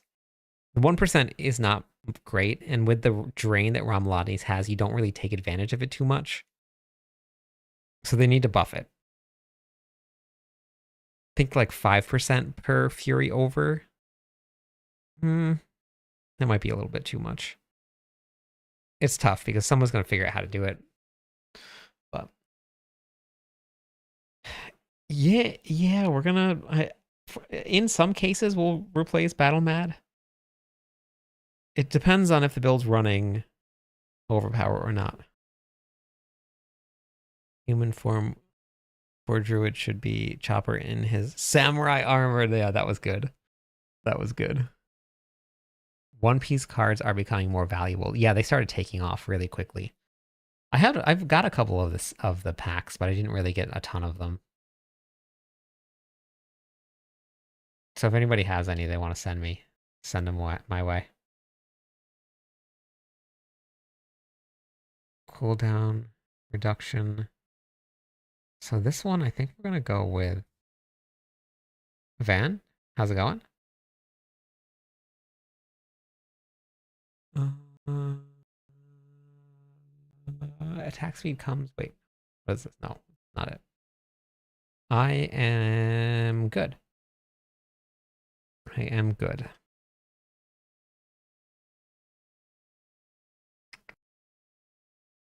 Do I want to go resource generation with vulnerable damage and cooldown, or do I want to go crit? Probably want to go resource generation.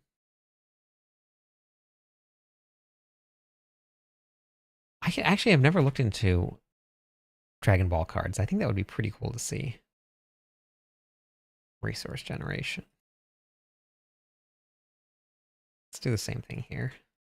I just can't change this.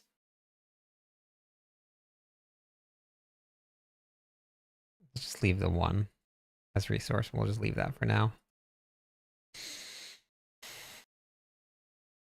We'll see where that ends up.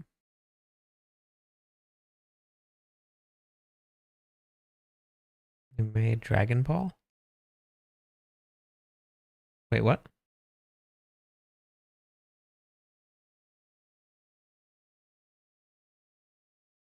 Wait, what does that mean?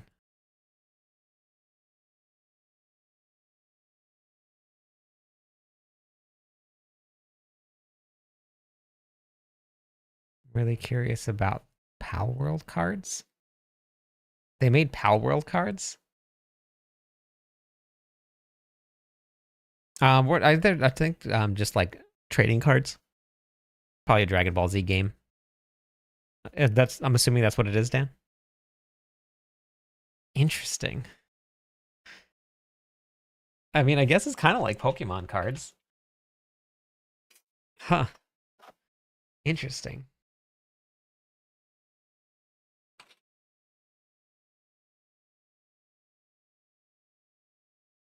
Oh wow, those are expensive. Oh, it's a first edition box. Is that it? Is that another language? Oh no, Palpagos booster box edition, first edition sealed. Okay.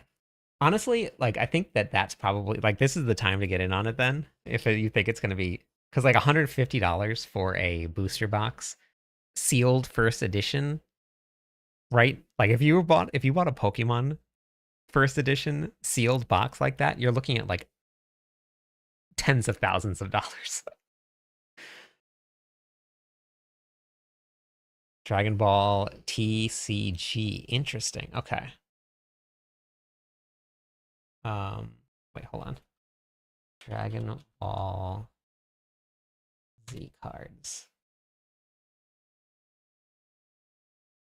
Oh yeah, these are cool. Oh, look at this one.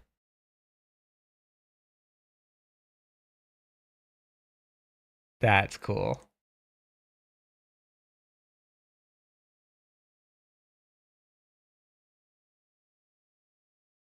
Yeah, that's pretty cool. That moment, I remember that moment. Did anybody see Super and remember what that is?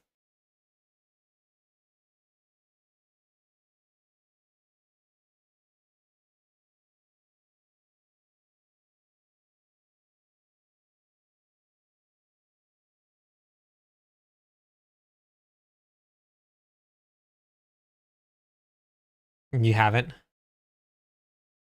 Did you get to watch the Super, Orlando?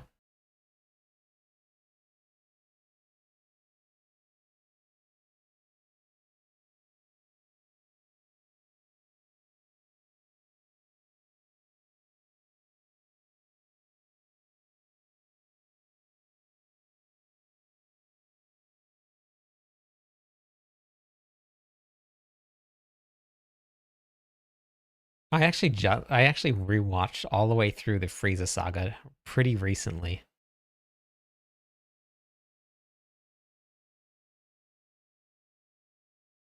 Was the Brawling movie. Okay. You should watch Super. At least the Tournament of Power. I it it was so good. It was so good. The transformation, the latest transformation, I'm not going to spoil anything because but I have to say the transformation that he had in Super was probably almost on par with the very first Super Saiyan transformation in terms of like epicness. It was pretty close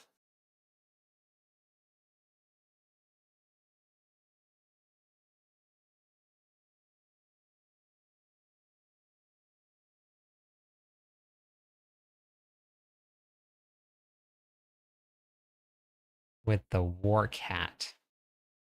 I don't remember a War Cat.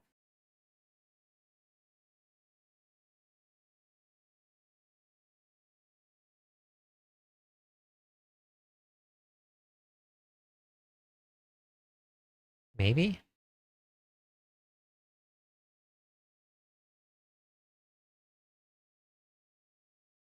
It's with the destroyers. They are in yeah.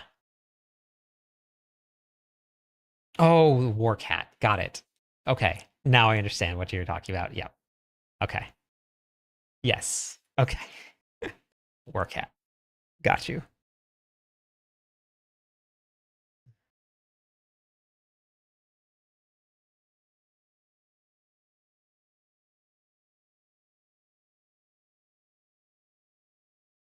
All right. Have a good night. Got it. Okay. I'm telling you, it is 100% worth the watch.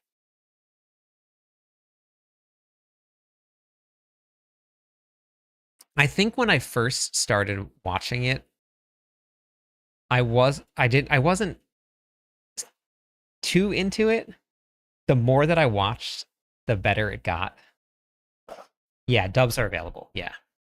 And and then when it got to the Tournament of Power, which is like the climax of the series, it was just so good. So good.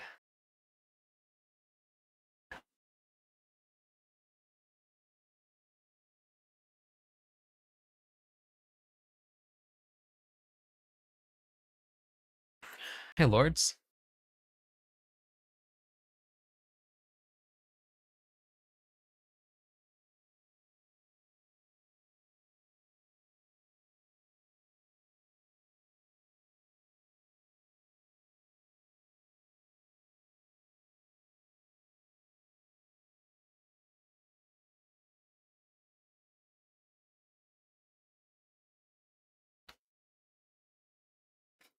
I think it might be something like that. I went, hey, thank you for the 18 months. Let's go. How's it going, Depeshi?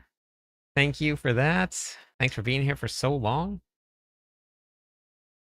Went back and watched the original Dragon Ball and was so surprised. Showed that on TV.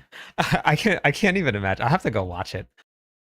I have to go watch it. I recently just watched the original Dragon Ball Z series.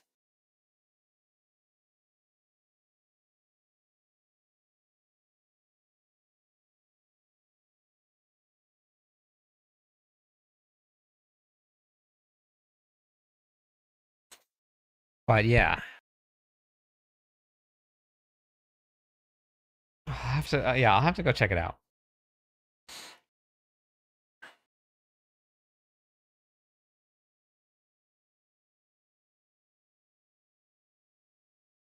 Okay. You know, I actually don't know if I did GT. I have to do that. I'll have to go check out GT. Yeah, I saw the Brawling movies. Those are good.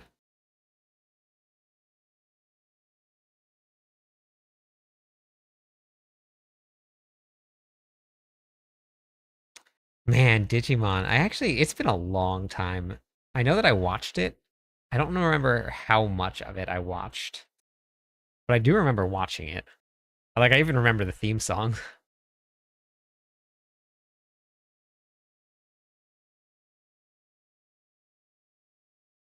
So I watched Dragon Ball Z was a kiddo.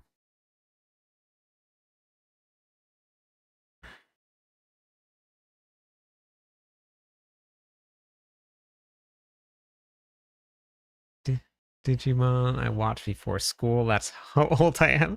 Saturday morning cartoons.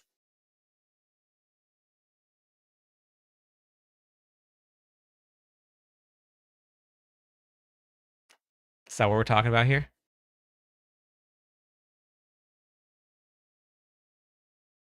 Ah, yeah, Naruto was so good. It was so good.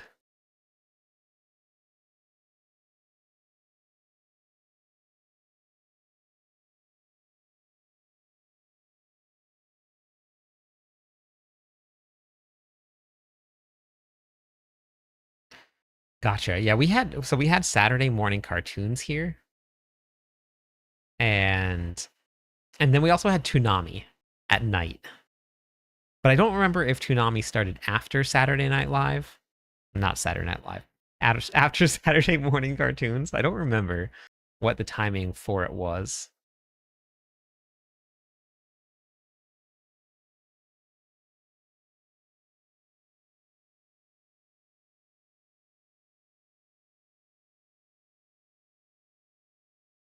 Dragon Ball GT was shown Monday through Friday straight after school around 3 p.m. Got it. Naruto, Pokemon, One Piece.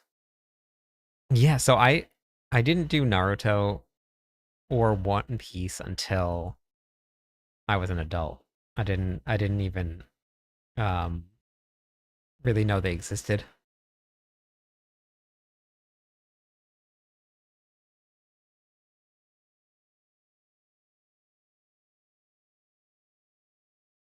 I don't think I watched much He-Man. Never seen Naruto or One Piece, even Pokemon, just saw a few episodes. Okay. Very good. If you're looking for something to get sucked into, real good.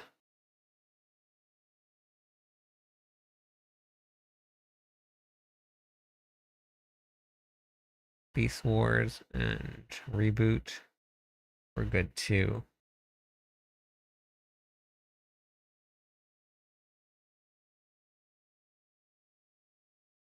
Oh man, I loved Gundam Wing and Cowboy Bebop. I actually watched the live version of Cowboy Bebop, the live animation, and I really liked it. Did anybody get to watch the live action?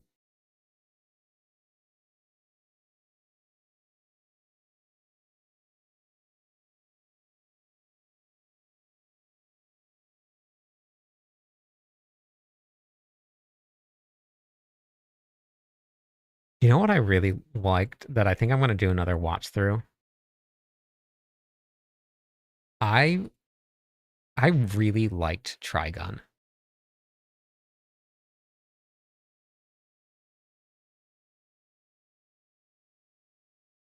It was really good.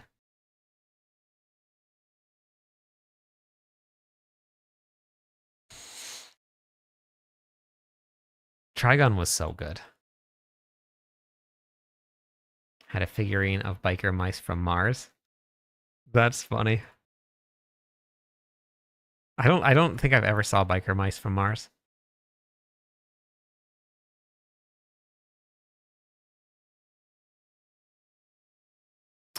Oh, wait, I wonder if I can. You should check it out. You really should. Vash the Stampede. You really should check it out. It's very good.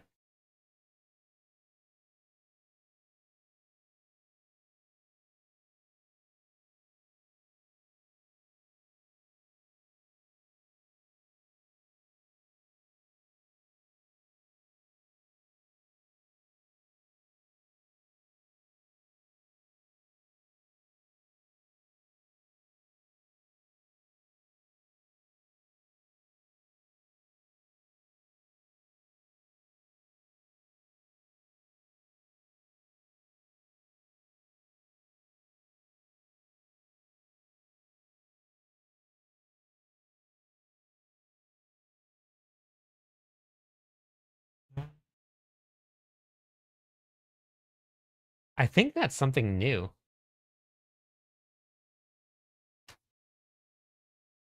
Yeah, that's new. Um, it's this.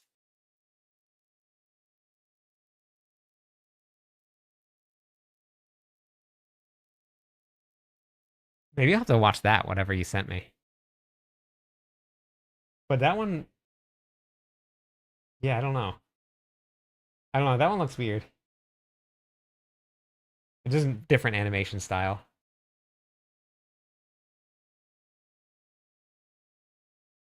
I'll have to look at it. Maybe I'll watch it though. Yeah, this is so good. I had a couple days a year of decent cartoons when the grandma's on. I had two channels. Gotcha. Wow. Yeah, that's the one right there. Wait, let's see what this says here. Biker Mice Mars. 1993. It looks like it's from 1993. It looks very Ninja Turtle-ish. Like this looks very Ninja Turtle-ish.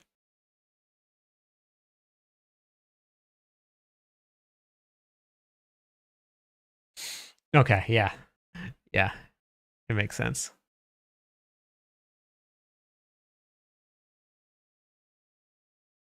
I never saw it. Huh. Very funny. Very interesting name. Biker Mice from Mars.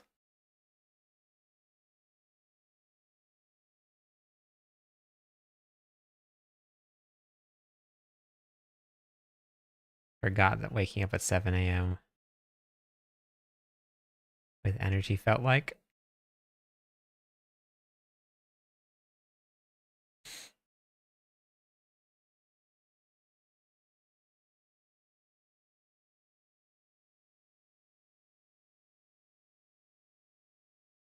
Oh yeah. Captain Planet. He's our hero. Gonna take pollution down to 0.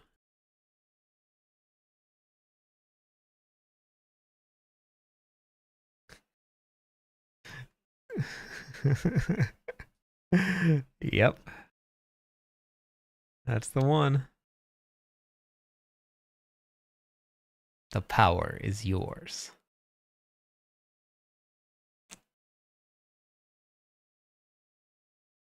Let our powers unite. Oh, I did watch Samurai Jack. Yeah, I did watch Samurai Jack.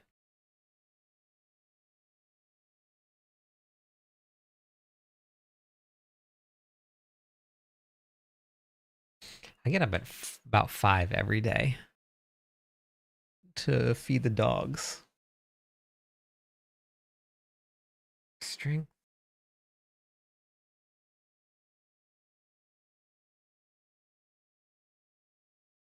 What am I on right now? This one is double swing. Max speed.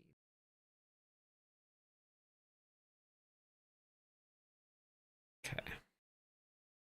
Yeah, it is. I know.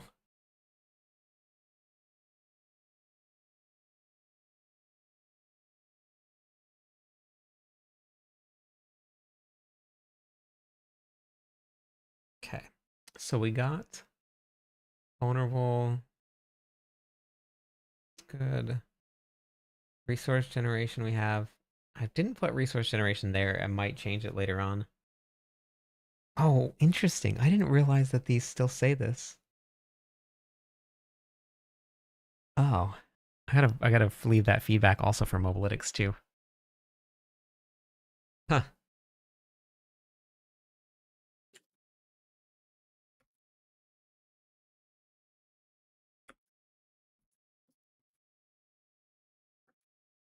Oh, DuckTales.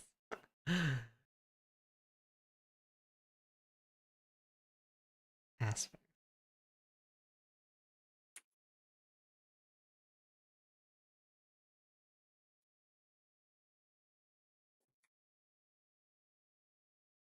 Yeah, I remember Ren and Stimpy. Yep.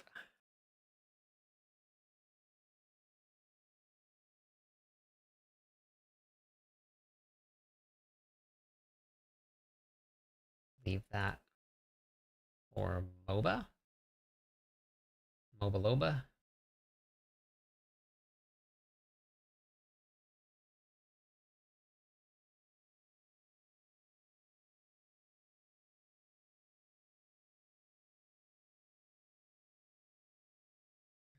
I watched a decent amount of Courage the Cowardly Dog.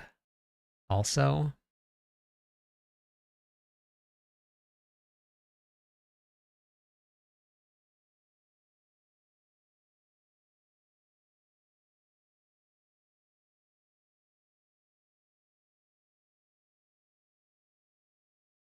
they're remaking Tintin. I didn't actually get to watch a lot of that.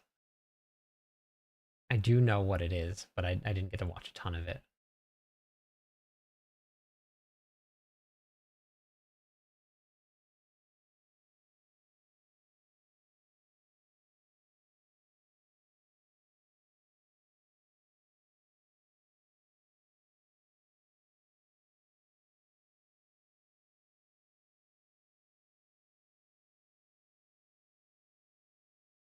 Power Ranger movie or the live action?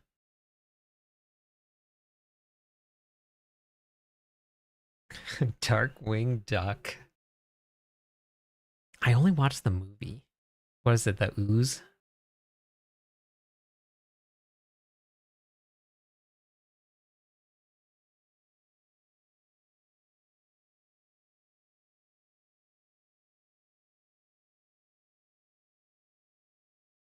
Okay, so I think this one should be good. I think. Okay, we gotta add these in. Tiny Toons. Wait, what? Animaniacs. That as soon as I said Tiny Toons, that was what I started thinking of.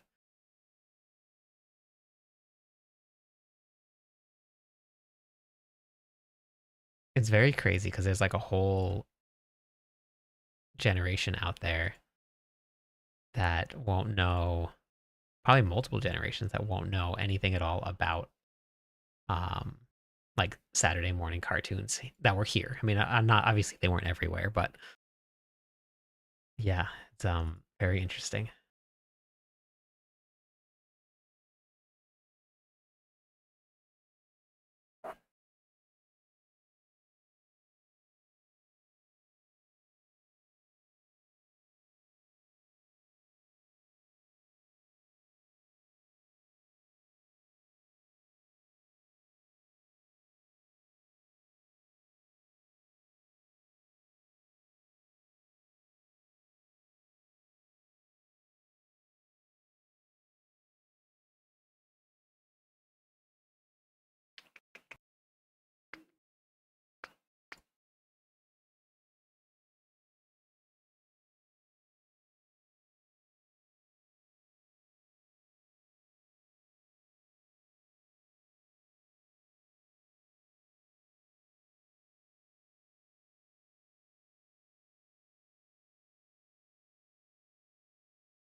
I think the Warlock's gonna be good. I'll be on the Barbarian, but I think the Warlock is gonna be good.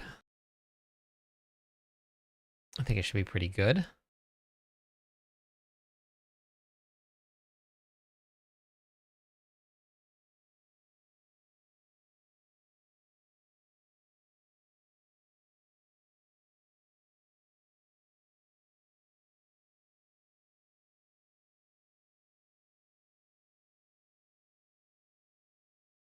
Doug.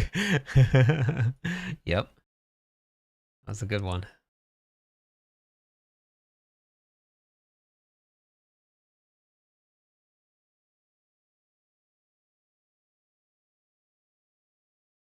Okay, left some feedback from MOBA. Rocco's Modern Life. Martial skills. This one we're gonna go with. Oh, strike damage.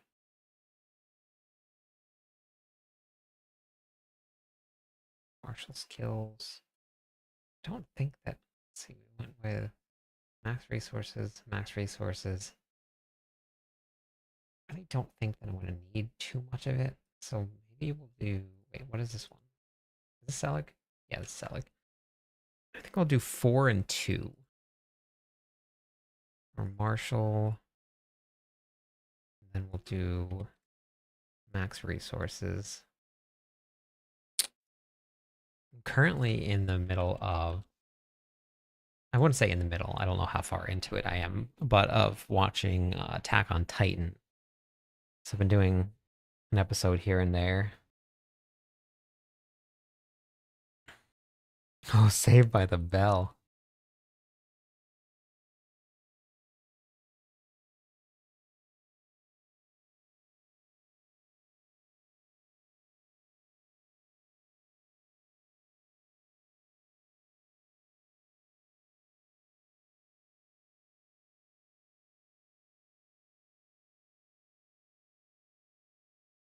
Yeah. I was able to get past the slow start. I actually Actually, so the when I was watching the first part of the series, I had gotten to a point where it was just like I wanted something big to happen, something to feel like it was going to be something special about the show. Because like up to that point, like it was something I could watch, but like I wanted there to be some big moment, something that was going to be like, this is really cool. That was the episode that I started thinking that was the big turning point in it.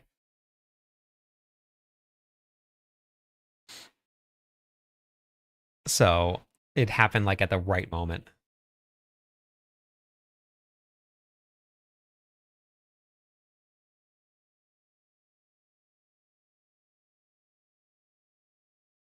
Okay, perfect. Yeah.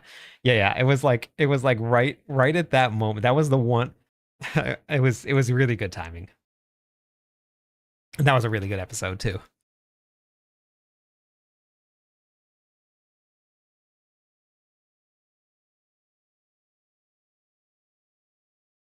Now things are moving like 80 miles an hour, 90 miles an hour. It's going so fast.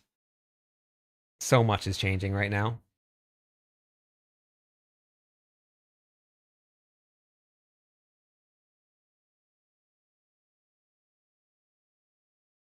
Okay.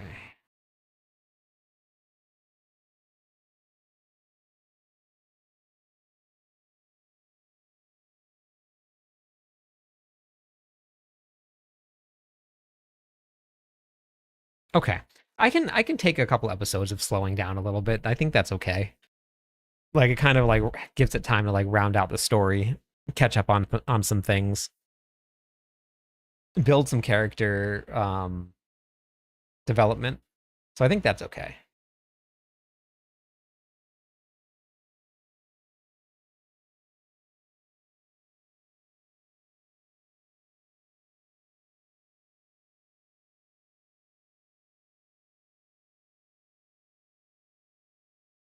Okay.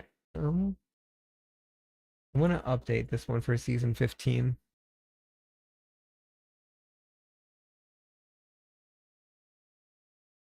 High life.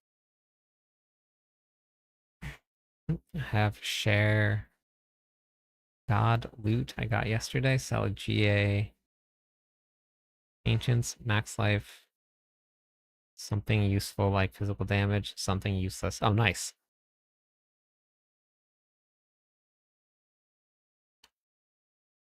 Yeah, that's awesome.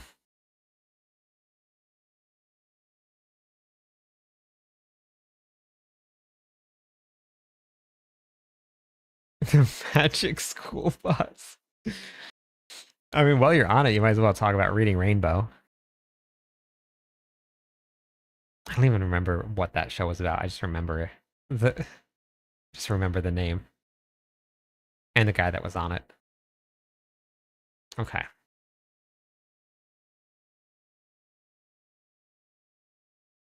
This one's good. I think I'm gonna do a rewatch of Trigun.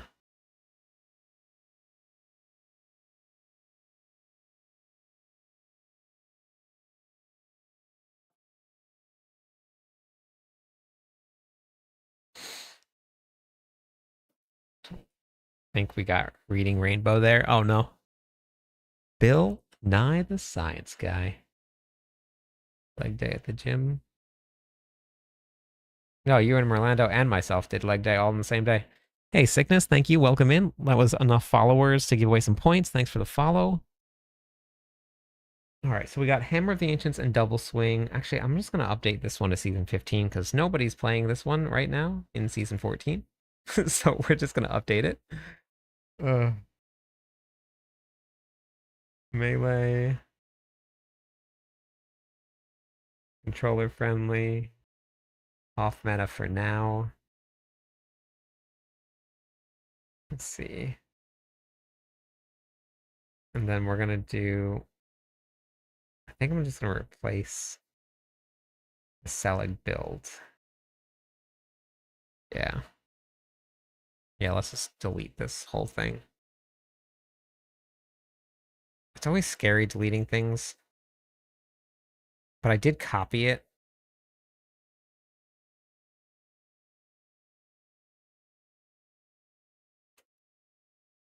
Okay, so Selig updated. Did I do the charms? Marshall, Marshall, Marshall. I'm gonna do 4 Marshall for now. We probably want to only get around 8 to 900 max fury. You probably don't want much more than that. Maybe 1,000. But I think at that point, it's probably going to be like a little bit too much to maintain.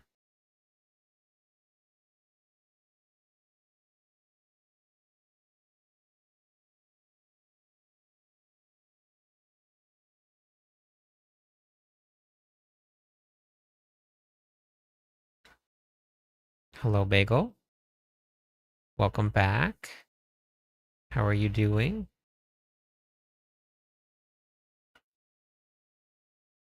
Having a good day?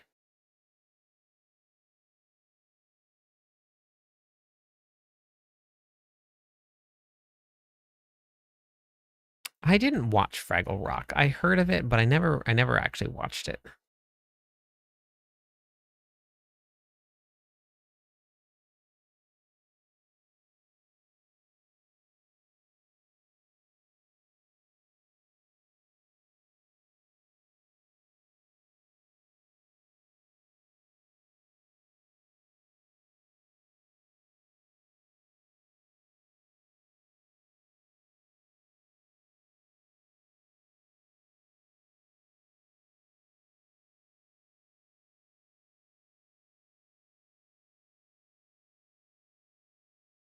It was. Yeah, I don't know. I never heard of it. Or I never just like I never made it to watch it.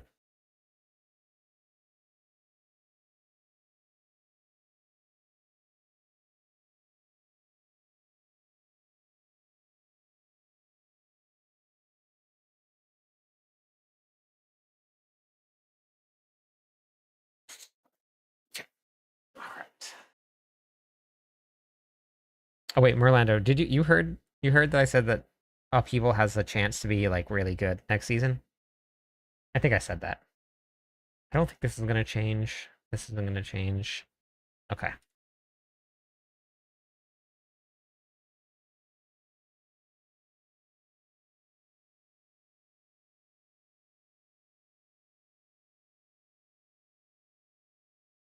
I'm gonna put it as off meta for now, but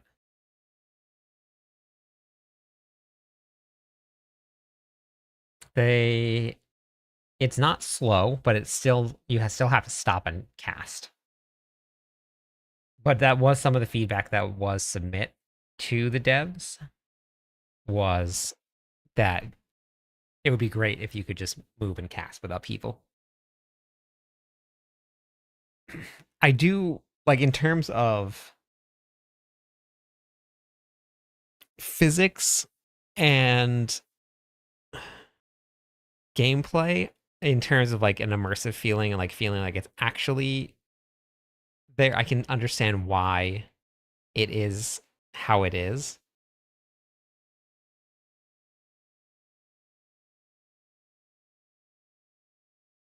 Attack speed didn't affect it. I wonder if I still have my VOD saved.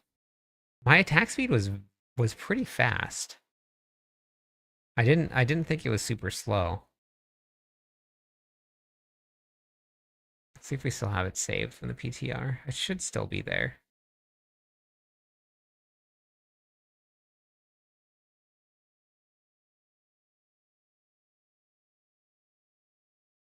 That's Paragon 200, so it's after that.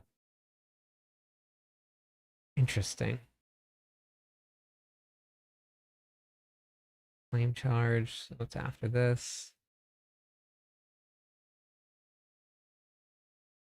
Some torchlight.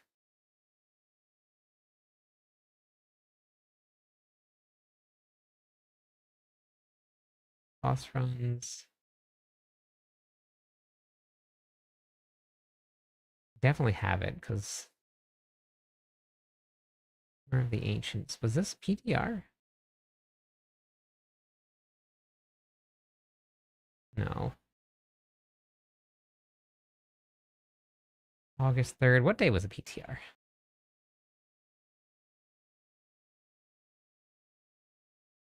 PTR was August 4th. Okay, I was almost there. Oh no, wait, here. PTR Barb Day. Okay, PTR Paragon testing. All right, core skills.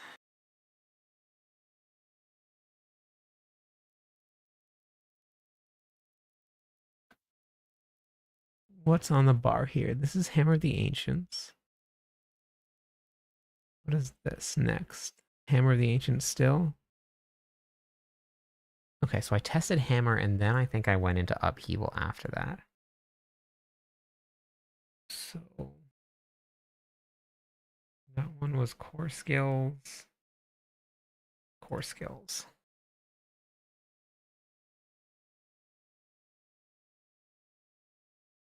I haven't actually looked at the Druid guides before. What did you need? I could just give some feedback. This is double swing.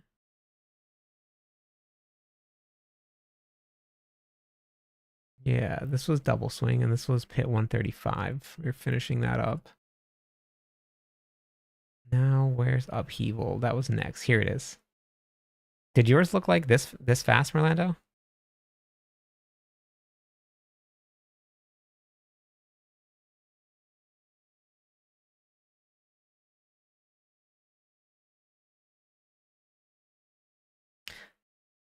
Like I get the feeling behind it, because like you're supposed to be digging up dirt. No, definitely not. This next season is gonna be pretty crazy. Super fun.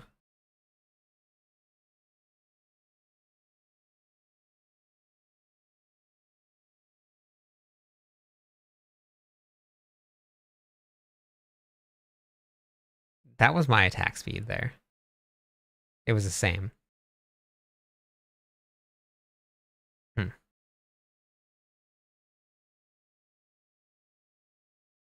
Let's see if I have it here when I first started attacking with it.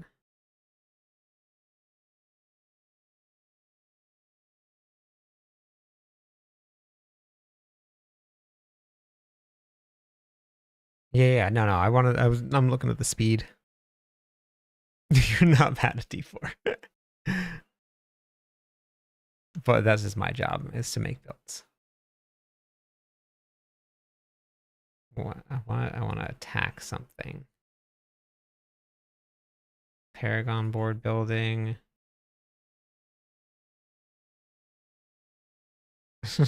No. Did I just go back in?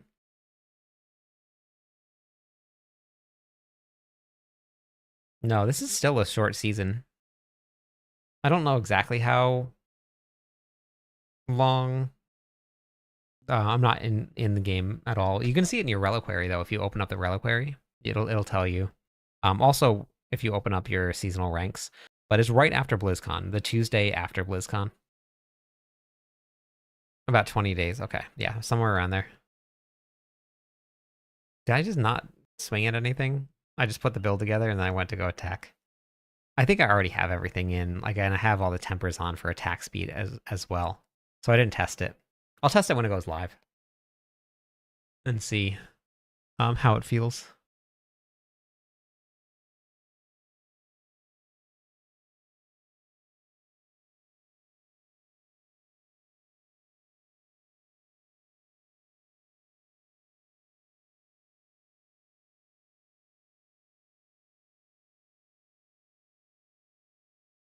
A GA attack speed on tempers and attack speed also.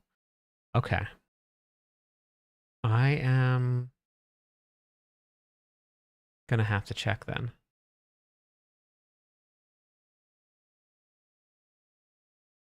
Let's see.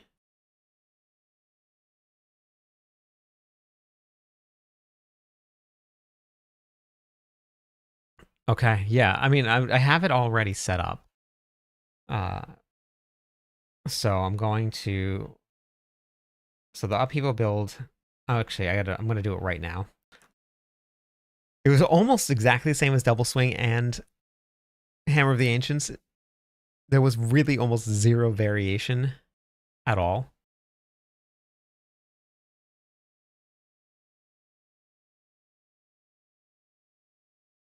It was pretty nice.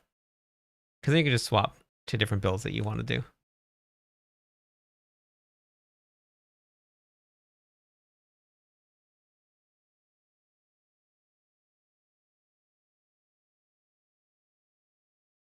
But yeah, I think it's gonna be good.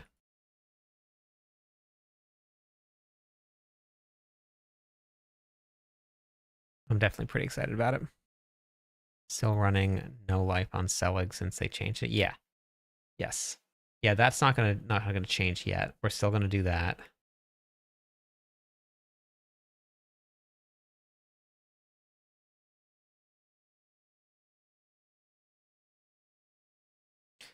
Even with the changes to Ramalani, it's still fine.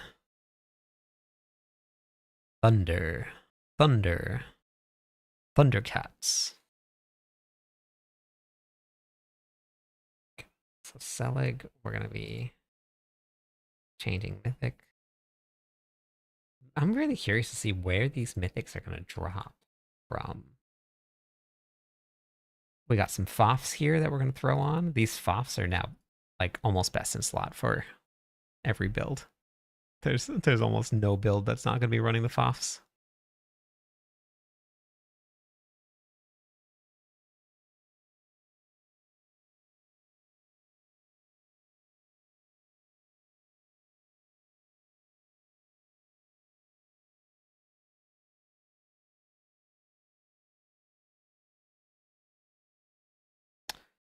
Um, the mythic quality for them is just really, um, really strong, and it just fits into the build. And now that I'm not sure what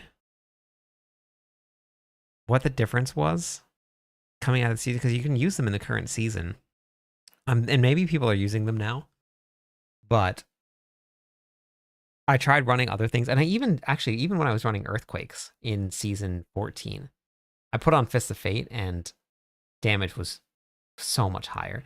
Just the average that you get, even though sometimes you won't have like you won't have a lot of damage coming out of them, the average works out to be like 90 to 100x, which is more than any of the aspects that you're ever going to put onto them. And you have a chance to do some big damage. So, yeah. I don't know. It's they're just they're just going to be really widely used now.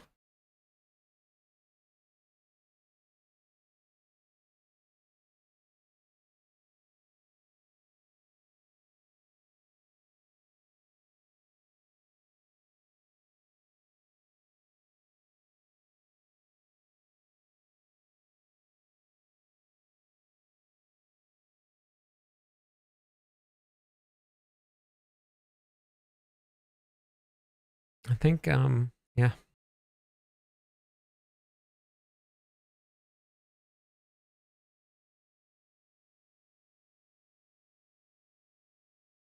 Maybe there's something that was missing with it. I don't think so. I think it just like caught on. Primary core stats. Okay, we are running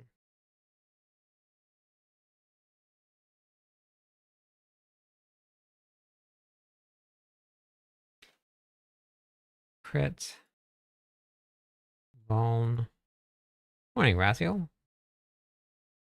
Cooldown reduction. Strike damage. We're gonna do bop bop bop. Boom. I am very curious to see what their final notes are coming out of the test realm. I am very curious.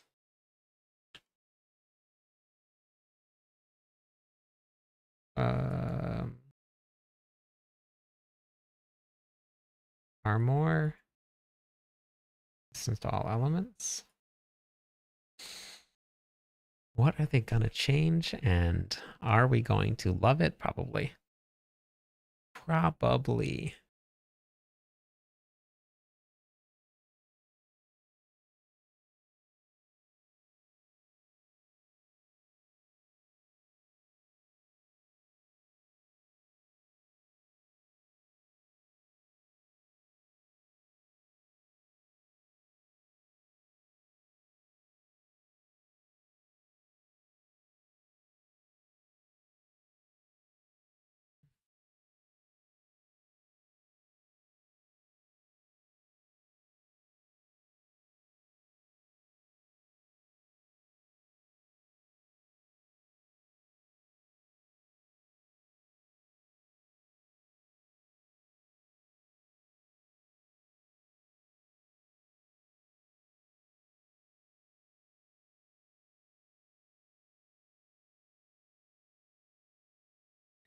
How's it going tonight, Raziel? What you up to?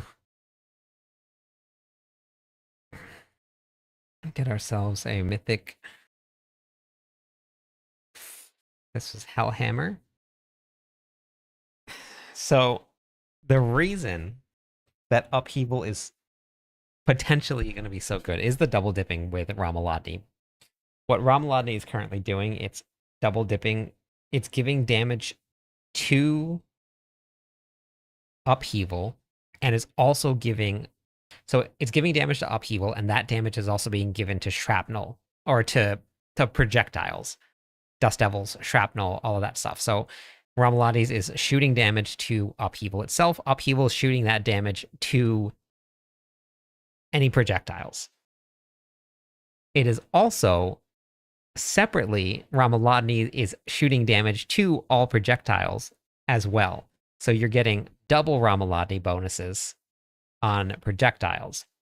What's great about Hellhammer is that you gain the burst variant for free. That means that you can take the burst variant, which is in the skill tree, and you get Iron Burst, Shrapnel, which is a projectile. And on top of that, you can always do something like burning, or you can just take the suppress. So you're getting increased damage from Ramalotni double dipping into Iron Burst, and then you're increasing that by another upwards of 2 times damage. So if you're running 1,000 Fury, you're getting 1,300 increased damage to Upheaval instead of your normal 650. So that's why Upheaval is doing really well, which is also why Whirlwind does so well, which is why Double Swing did really well on the test realm, and why Lunging Strike did really well. If that gets changed in the season, then we're going to be looking at some different pulling back. The build will get pulled back by 7 times the damage. so it's gonna be quite a bit less damage. So we'll see what happens. We'll see.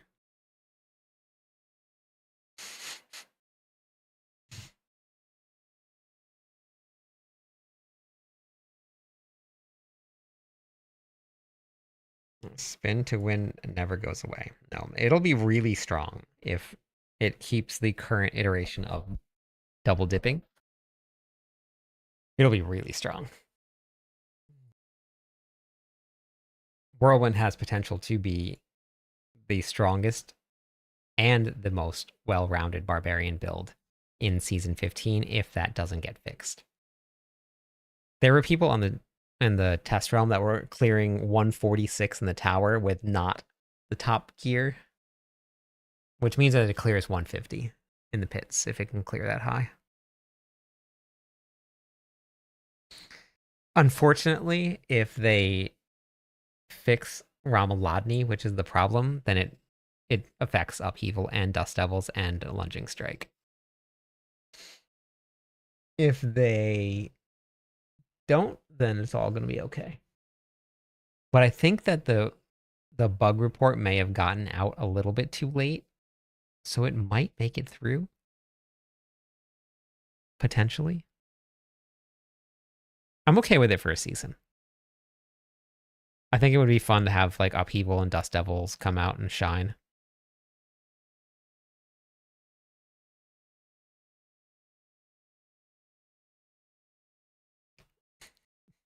I mean, right now, Upheaval is probably almost on par with Whirlwind with the Ramalodni bug. Whirlwind is just easier to play because it's just you're constantly moving and farming is much easier with it. But in terms of damage, I think Upheaval's not super far behind Whirlwind with the way that Ramaladi works now, which is great. Like it dusted Mephisto with my junk gear that I just threw together.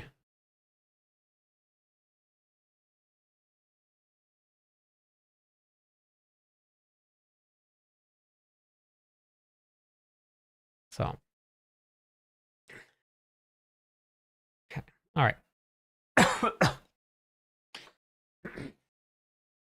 don't know where my water is. Yeah, me too. But you know what? I put this in my video today. We're getting the Witcher collab.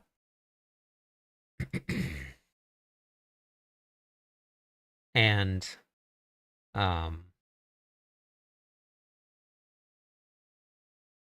yeah, it will. At least as of right now, side. So we only got to see these challenge dungeons as an underlying system.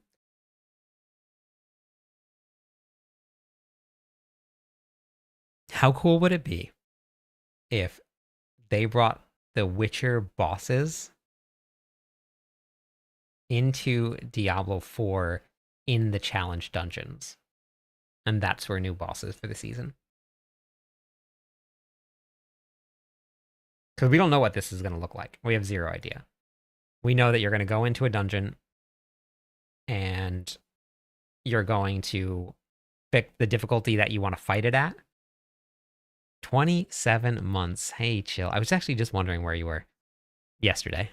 Great timing. It's like you knew that I was thinking about you. Thank you for being here for so long. So if they took the Witcher collab, brought the bosses in, allowed us to go up 3 torment tiers, torment 15, and fight these new bosses that have never been in the game before, I think that would be crazy cool. Because in this, it does say The Witcher is coming to BattleNet. We're bringing a slice of the continent to Sanctuary.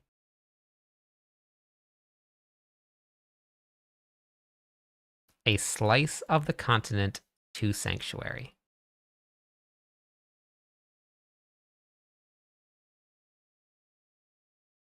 So, what is coming to Sanctuary? What part of the continent are they bringing in?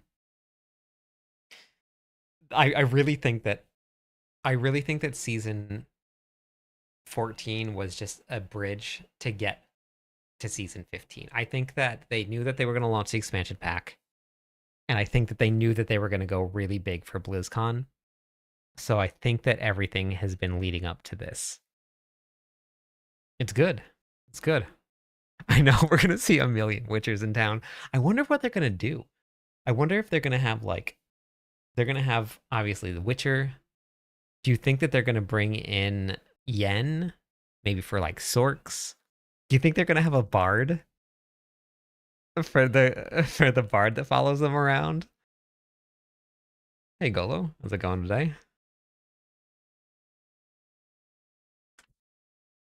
Like it's like because I don't think that they're gonna bring just just one skin into the game.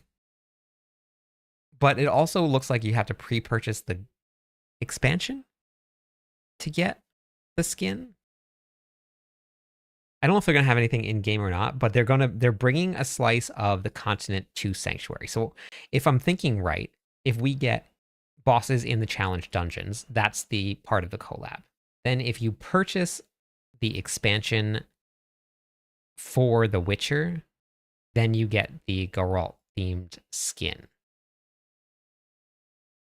But I don't know if there's gonna be more skins. They haven't announced everything yet.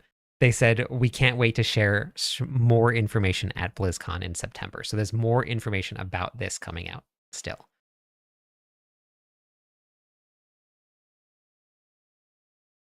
They're talking about the game. So The Witcher 3 Wild Hunt is being remastered and brought to Battle.net. And then there's a new expansion coming out for it. I think it's Songs of the Past. And if you purchase that expansion or pre-purchase it, then you'll get your Geralt themed skin for Diablo 4. I'm assuming that they're probably going to bring something into Diablo 4 for purchasable skins also.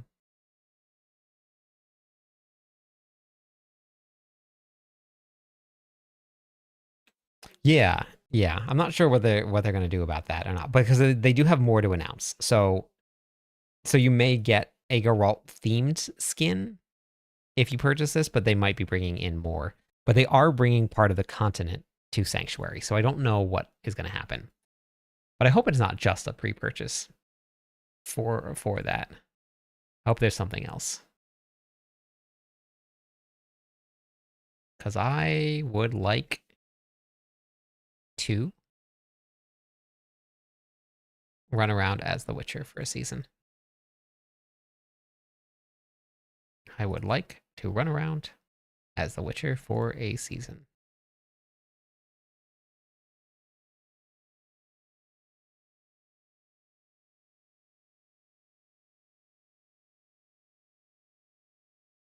Like 19, 20 days, somewhere around there. Right after BlizzCon. I'm going to be leaving for BlizzCon soon.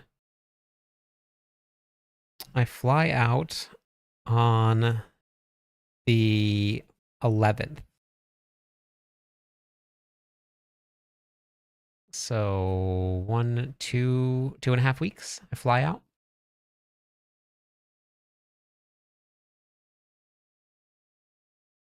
Very interesting.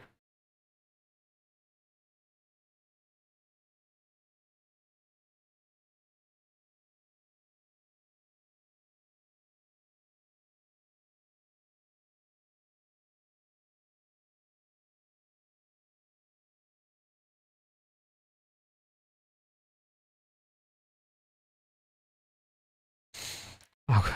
All right, everybody. I'm going to go raid and get some sleep. I got the workout stream in the morning, so we're going to be doing that.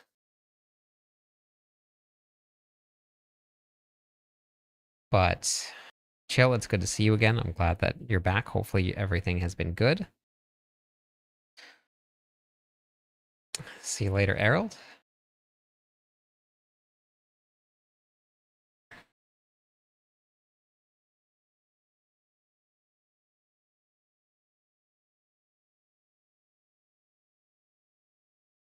Okay. Going for a walk before your legs fall off. Okay.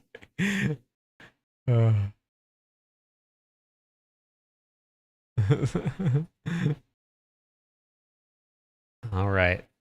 I'll catch you all on the clip side.